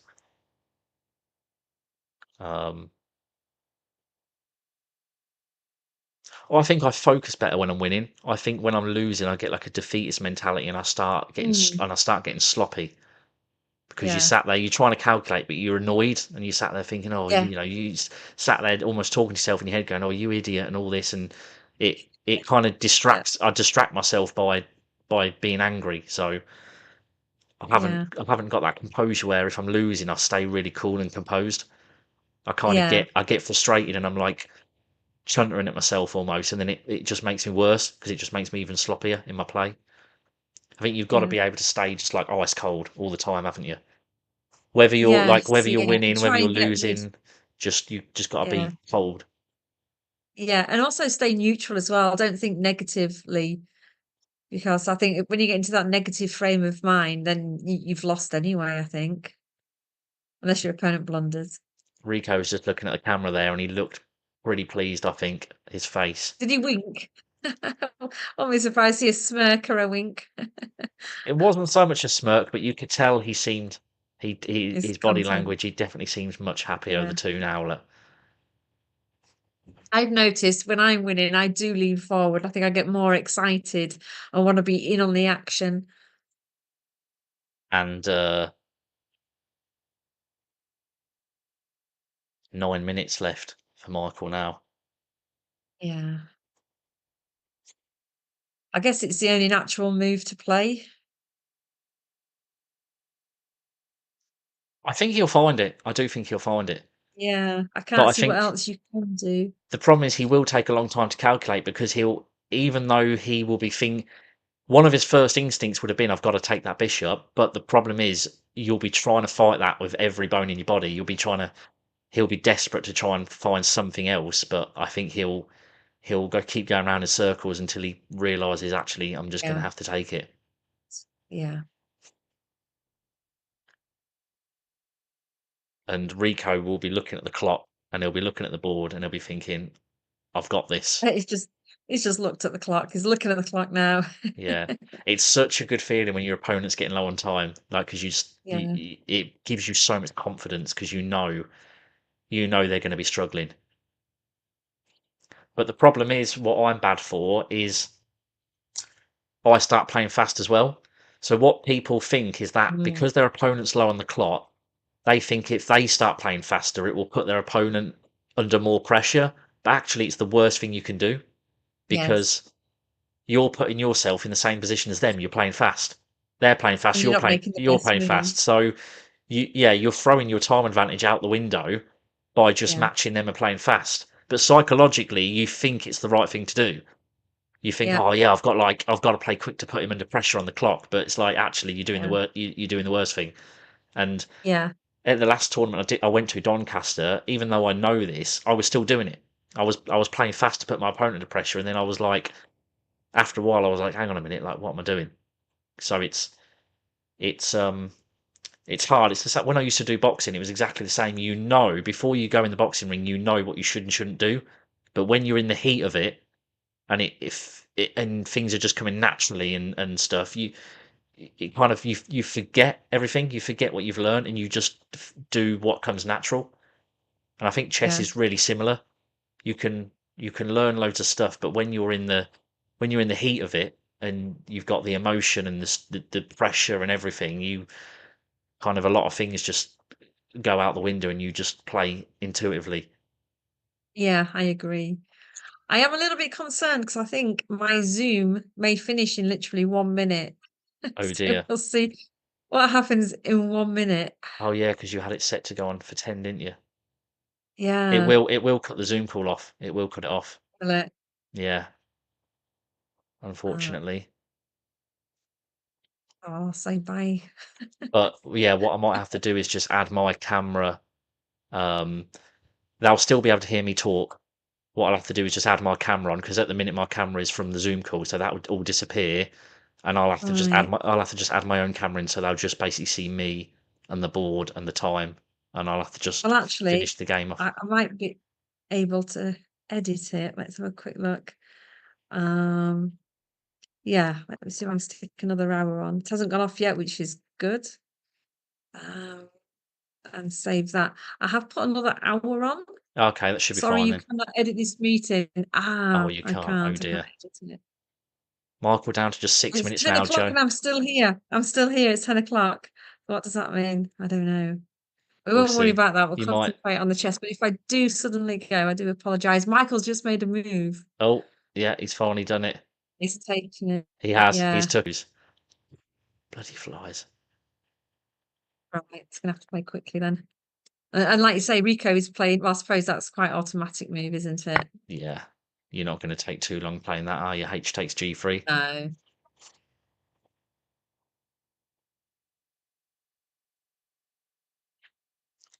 And Rico with a lovely 20-minute time advantage is going to be really pleased here. He is, yeah. I feel bad for Michael though, Jay. He played so well for so long. Played fantastic, yeah. He just made we both, as soon as he took that knight of his bishop, we both sort of just cringed a bit, didn't we? And was like, oh, We did, yeah. that It's was like, kind of nah, like that's a good the bishop. the start of like the downfall. Yeah. But I've done it myself. I have genuinely done it myself in games where I've thought to myself, right, I'm winning. I'm like a pawn up or a couple of pawns up. I need to simplify. And I've traded one of my bishops off for a knight. And then when you look at the game, when you analyse the game later on, you're like, why did I do that? Like, I had the bishop pair. Like, just keep the bishops. Like, I think people underestimate the bishop pair. They say that having the pair of bishops is like having an extra pawn. And I can speak from experience playing against especially when you get into this sort of position where you're in an end game and the board is just so open. There's loads of open lines, Yeah. open diagonals. Playing against a pair of bishops is an absolute nightmare. It's horrible. It's really, really difficult. I think Michael has made a move. Oh, sorry. That's probably me just being a bit slow. He has. Yeah. He's played B5. Oh, wow. But I mean, Well, then what do you do for Michael? He's he's in he's looking in out for big moves, isn't he? he's in big trouble now here though, because I can see a move what looks like it going to end the game fairly quickly.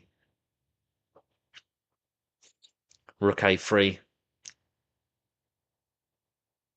Yeah, there's no back rank anymore. Doubling the rooks up attacking this bishop, and if this bishop moves, Yeah. the rooks start to come in, and that black king is going to die pretty soon.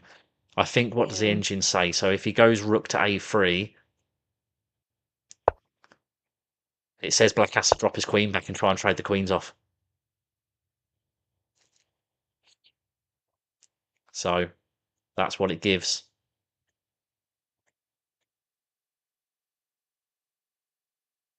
Oh, and we've actually got I've got. some moves. So I can see black has played queen to d5, but I don't know what white played though. I think he didn't take the bishop, did he? Let me have a look. What did so black played b5? Oh, then we got rook to e2. Then we got rook to e2, attacking the queen. Mm. The queen dropped back, Right. and Rico took the bishop. Rico took He the did bishop. take more. So this is all over now. Oh, Michael's got his head in his hands. Yeah, he's blundered a piece. Yeah, I couldn't keep up with the moves there, but yeah, he. Let's just have a quick look at that. Rico drops his rook, so it was very similar to my rook to a3 idea, doubling up on this Ganging up on the bishop, bishop. but he does it another Yeah. way. He goes rook e2 and obviously x-rays this queen. Michael's gone for the queen trade, but the problem is it doesn't work because you take with this rook, and this rook still defends the queen, so you've simply just lost a piece. Yeah. And oh, they're playing loads of moves quick now, Joe. We've had queen takes e5, rook takes e5, then we've had rook to d7. Sorry, rook to rook to d7. Sorry, stopping Rico from infiltrating. We had rook to e8 check, and then we've had king to b7, and then we've had the doubling of the rooks on the e file. And they're still moving, unless that was just the recent move. I can see hands flying. No, they are. They're blitzing moves out.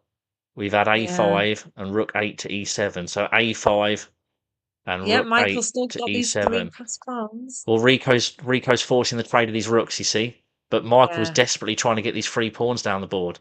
This could get really interesting, you know. This ain't going to be as easy for Rico as you think. He's going to have the extra rook. Michael just having a think now. He's down to just 3 minutes. But Rico is going to force the trade of these rooks. But even though Rico's going to have an extra rook, he's got to stop these 3 pawns and king from That's not an easy task, promoting, is and it? that isn't going to be easy. He's going to have to he's going to have to bring his own king over, and with the rook and the king together, they're going to have to stop these 3 pawns. Yeah. We've had some more. Oh, his king's coming across. So yeah, we've had rook takes, and the queen and the king comes down to b6. So Michael desperately starting to march them pawns. Yeah, so Rico starts to bring his king over. The pawns start to come down. And we're just waiting now. But Rico obviously is going to want to be bringing his king over here. Yeah. Michael, I just wonder if he's got time to eat a pawn or two, the F and the H pawn, but that might be a little bit too risky. Oh yeah, that'd be scary. But Rico's got time to think about it though, Joe. Rico's got 21 minutes on the clock, and Michael has 4 minutes. So he's got the time to calculate, and I think that's what could swing things, you know, massively in his favour. But he doesn't. He walks the king over. Yeah. I mean, white is better. Make no mistake about it. It's white. Oh yeah. But like we say, it's not going to be so easy. He pushes the a pawn. It's easy to look at and say it. He drops the rook back.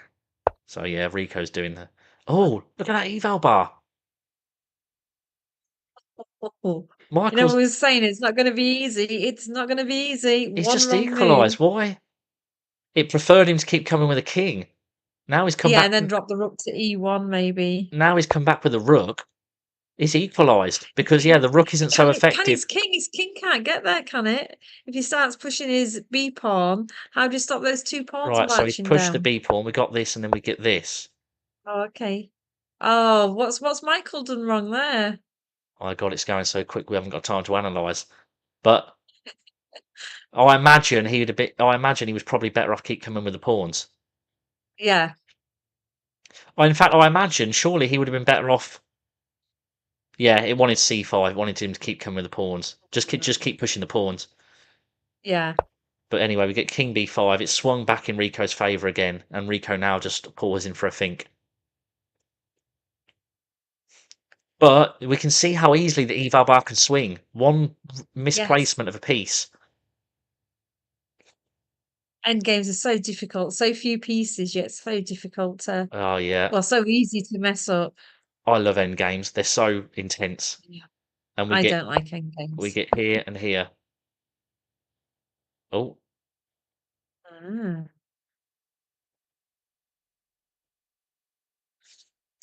and I mean, white does have a big advantage here. It actually says white should just drop the rook back, because I suppose you can start checking the king and forcing the king backwards, and then you can Yeah, walk your king in and just blockade them. yeah. And if you push the pawn to b3, the king goes to c3. What is it? But I mean, rook e7's a hard move to find here. Hmm. I agree with you, Well, Joe. I don't think I'd have dropped the rook back earlier. Maybe I think I'd have maybe kept it there, because you've always got these checks from behind. yeah.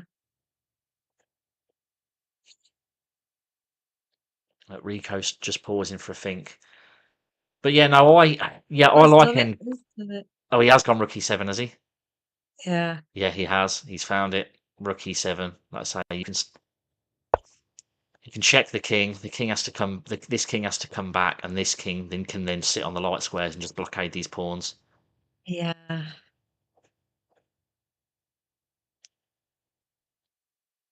So Michael will be feeling quite deflated right now after realizing he's Yeah. probably not going to be able to break through. I mean, what happens with this check? Check. I think he just Your problem is the king's going to goes, step here, and then you're going yeah, to get and this. then we can check. You're going to be driven even further back. Then you're going to lose this pawn. Check. King here. King's going to come here. Check, and you're going to lose this b3 pawn at the end. Michael just having a think. He's only got 3 minutes left on the clock. But yeah, I was saying, yeah, in tournaments when you get down to these end games, like, they're so tense because, like you say, one wrong move and you can throw like Mm. everything away.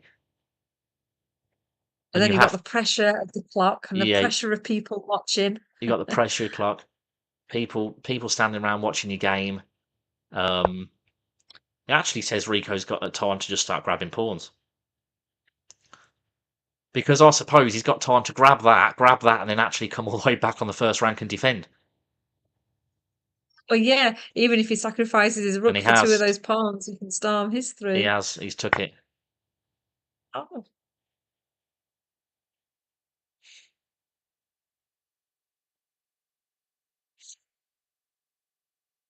Still brave to do. I mean, check. Would you have to come back here? no, I think he'd go forward there, I think, because the rook will just swing back again with check, forcing the king away. Yeah, true. Check here. Yeah, And then if he tries to push one of the pawns, check. King comes away. he's got to go away, hasn't he? But yeah, then you're going to grab this pawn. Yeah, you're right. Because he has that constant threat of checking from behind, there's not a lot he can do. Yeah. Oh, I imagine he's probably going to grab this pawn and then come all the way back. And then, like you say, do you he's not think so? he's not going to care about sacking his rook for a couple of pawns. Then is he? Mm. Oh, no, he's come back for the check. The safer move of the two, I think. He has. Yeah, he's checked, and then the king's driven back. And then now he can grab this. Oh, he hasn't grabbed it. He's pushed his own pawn. He's gone there. He's going to start pushing his Oh, own pawn. wow, that's brave. Oh, did Michael push a pawn then? Yeah, Michael's checked him. Check. And he's going into the corner by the looks of it. But king to c3. There's nothing I black think can he's do. brought it back. I think he's brought it to B1. Oh, he's brought it back. Is that? I think so. Yeah, he's still fine. But Yeah, yeah, if he'd gone c3, stopping the king from coming here, this pawn can push. But he can just keep pushing that, because as soon as that pawn tries to promote, you just sack it. And yeah. this just runs up the board and promotes. So, like I say, I don't think there's a lot Michael can really do now. I think Rico would have No. to make an epic blunder. This is, I mean, look at the eval bar. It's just fully white.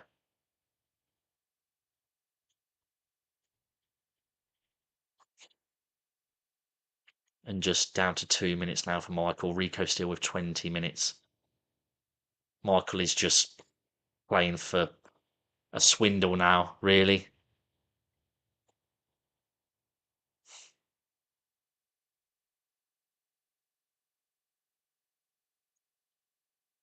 And Rico, he'll just take his time. Yeah, he's pushed the pawn. I thought he would probably carry on pushing the pawn. But he would have just took his time just to check that, there isn't any potentially nasty surprises. Yeah, like getting checkmated in the corner or... Yeah, could you imagine that? Yeah.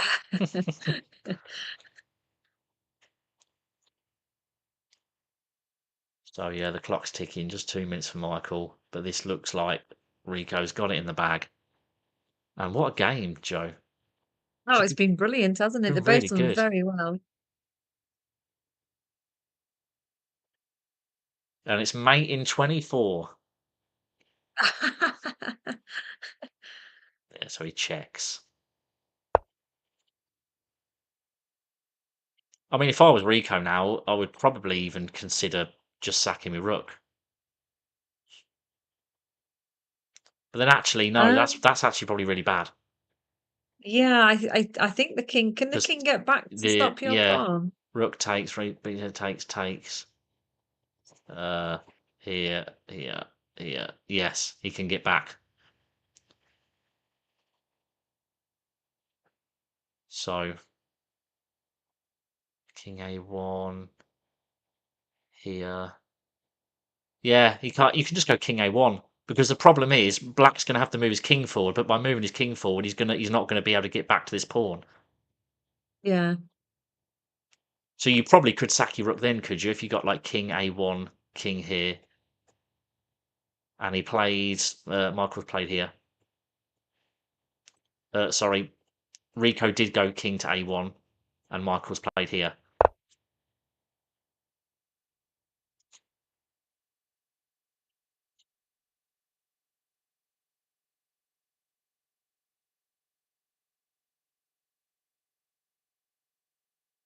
Yeah, I think you can just push your pawn there, can't you? I don't think Yeah, push the pawn. Michael's got anything there.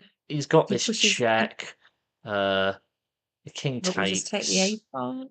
Yeah, Say maybe this pawn pushes, but then we could take that. Yeah, there's take the B nothing. pawn. There's Yeah. nothing. I think Michael's probably known for a little while. There's nothing to be done, and he does push. Like you say, he's just hoping for a swindle of some form, isn't he? Yeah.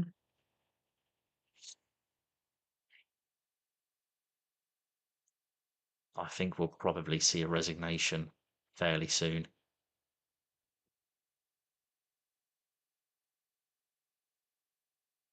Just 1 minute left on the clock. Yeah. Will we see the hand come out, or will he fight to the bitter end? What do you think? You know him better than me. Do you think they'll fight to the bitter end? I don't think so. I think he must know. I think he'll calculate this, realise there's absolutely nothing. Rico looks nervous. That's where he's going to be. He's on the brink of winning a championship. Yeah.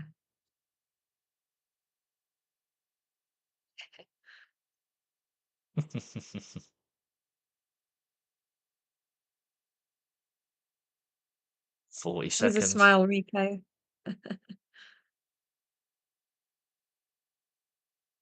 Yeah, I think he's going to resign. How long's he got left on the clock? 25 seconds. I think he's just realising there's nothing to be done. Yeah. So near, yet so far. No, he's made a move. He is Yeah. going to fight to the end. He is. Fair play. King to B2 here, and that's it. Oh, as long as he doesn't push his pawn.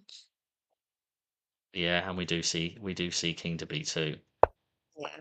And surely now we'll see the resignation. He's got 10 seconds left. No, we're off for it. Let's get a queen promotion. You're on TV once. He's He promoted to a bishop. I can't believe that. And then the rook takes.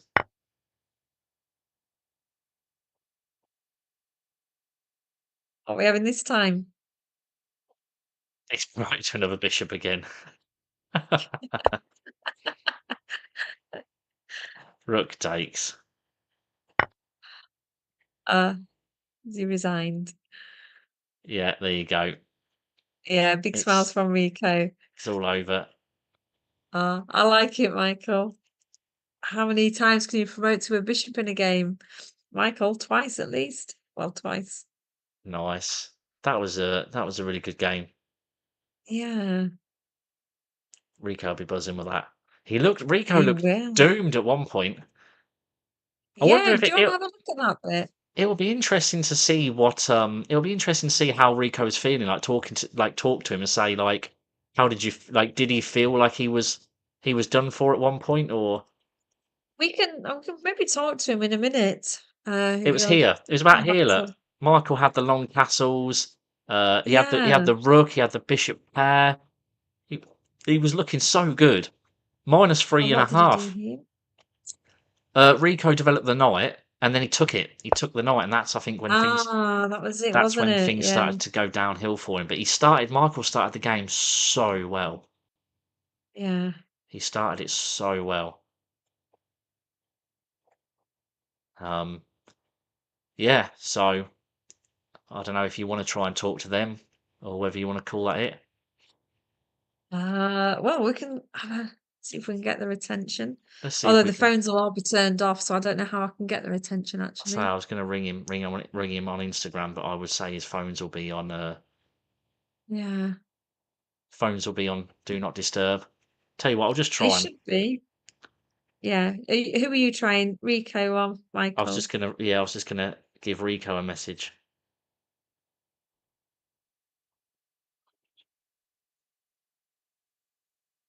Cool. Could you hear that wheel spin?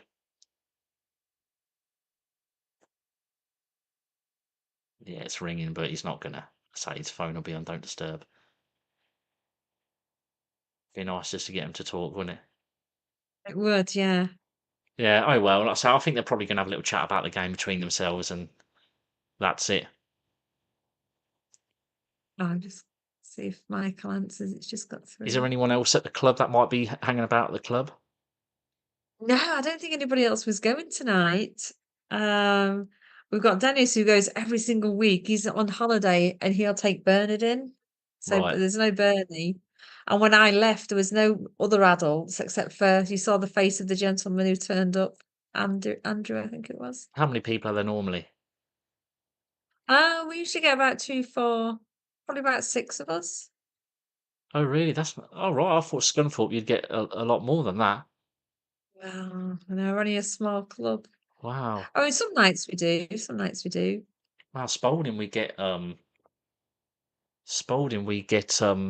probably about 15. We've got What, every night?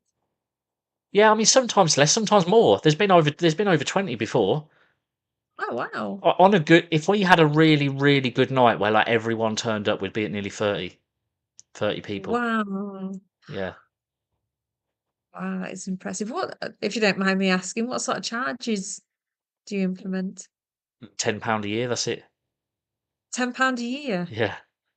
So you've got no We overheads. have no overheads, no. The social club, literally the social club, which is basically just a pub, has a room at the back where it's like perfect, right? It's a quiet little room at the back, but it also has the bar. So you walk in the room, close the door. We've got our own private little room, but we've also got our own bar to order drinks and stuff from, Wow. and it's perfect. Yeah. So Yeah. we do ask people to become a member of the social club as well because we just say they let us have it for free. So it's good. Yeah. It's just good gesture to everyone to be a member. So we Mm. do all pay to be a member of the social club as well, which is only 20 quid a year, I think. And then the actual Wow. chess club we only charge 10 quid a year. Yeah. But we do here you go. Look, he's We gonna might unmute. have Rico. I think we've got Rico trying to But we do scratch connect to us. we do scratch cards and stuff to raise money, and we do, like I say, we are doing really well for ourselves. Get lots of members and stuff. Can you hear us, Rico? No, he's not turned. He's still on mute. Oh, yeah, he's still. Wow, club champion at 19. Yeah, he's still on mute. I don't think they're going to talk. That's a shame, but Yeah, I'll probably end the stream now. 2 hours and 51 minutes. brilliant. Like I say, I do want to edit it all down and turn it into a video, but I think it's going to take a lot of work. So it's going to be a slow job. Yeah. But I'll have a crack at it for sure. But yeah, thanks for coming on and doing this anyway. Just bear with 1 minute. Yeah, he might be. He's reaching forward. Is he going to do something? Are you there, Rico? Are you talking to us? I don't know who he's. Give me a wave if you Oh, here you understand go. There me. we go. Hey. Hey, Just great. discussing the game. Yeah, Yeah. we was waiting for a while. Was like, is he gonna come chat to us, or? And we were Yeah. just about to call it quits. All right. Congratulations, Rico. Well done. Thank you. I mean, it was a tough ending. I thought he was gonna get one of them pawns through, but luckily he didn't. How did Do you you think he was feel? winning all the way through? Sorry. Pardon? Do you think he was winning all the way through? No. At the start, about move 9, I thought I was in a better position. Not winning, but in a better position. And then it turned for the worst, I think. But then I found Queen E5, Yeah. which was a really strong move, and then he had to sack his rook. Yeah. At that point, I thought I'm winning, especially when he blundered his bishop as well. I thought that's it. Rook E7 was Yeah. really strong there as well. You had Rook E7 and Queen E5. Both of them were really strong. But he played like super well. All the way until he traded his dark square bishop off. That was when it went downhill for him. Yeah. All right. He played nearly every move perfect all the way through to the middle game, and he had like a minus 3.5 advantage. He was doing so well. Every move, he was just every move he was finding the best move, and we were like, man, he's playing immaculate. And then all of a sudden he traded that dark square bishop, and me and Joe both just cringed. And then like the eval bar just like dropped down. It was like, oh no, because that bishop pair was so strong. But when he traded his dark square bishop off, there was a lot of dark squares around his king.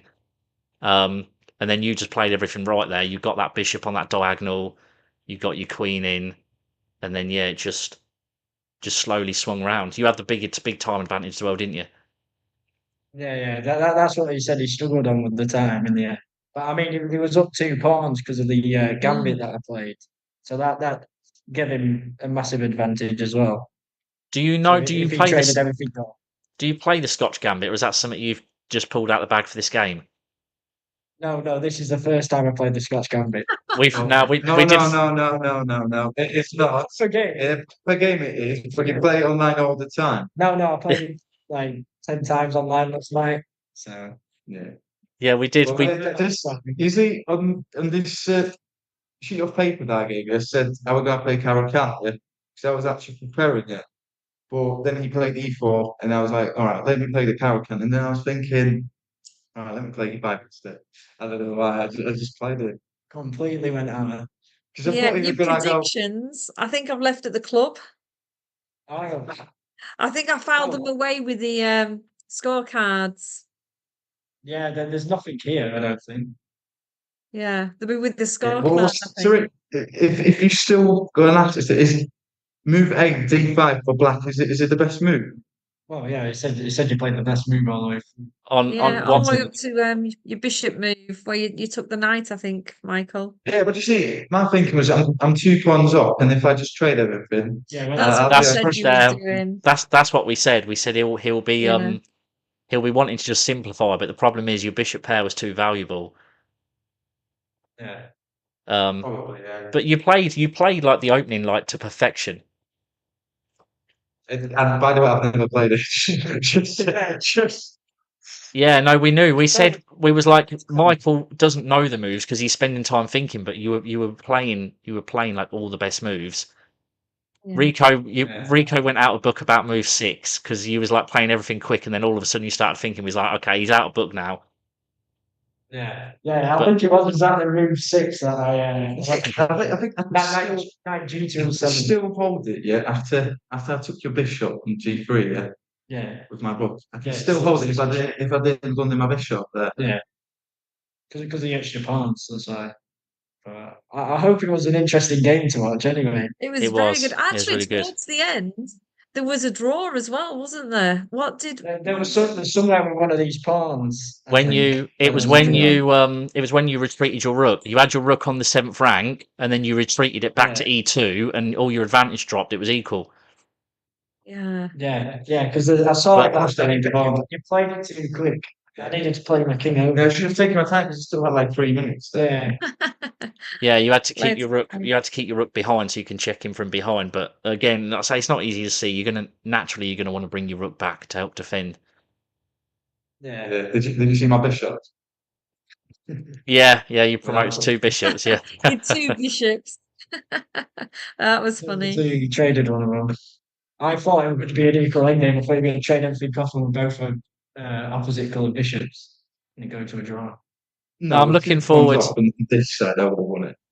I'm looking forward to editing it. You'll have to let me, like I say, you'll have to let. I don't know. You'll have to let me know. You'll have to drop me a message, Rico, on what software and stuff to use, and I'll have a crack because I don't know. I don't have anything. Or Yeah, I'll find I think some I've just got have you like. ended his stream now? No, it's still streaming. We wanted to get Oh, you to right. talk on stream. I wanted to Um, go, woohoo, I'm the champion. So yeah, Can you But- do that, Oh, Rico? yeah. Yeah, I'll end. hopefully I'll still I'll get end the the best stream now. performer. Yeah, hopefully. If the match told you.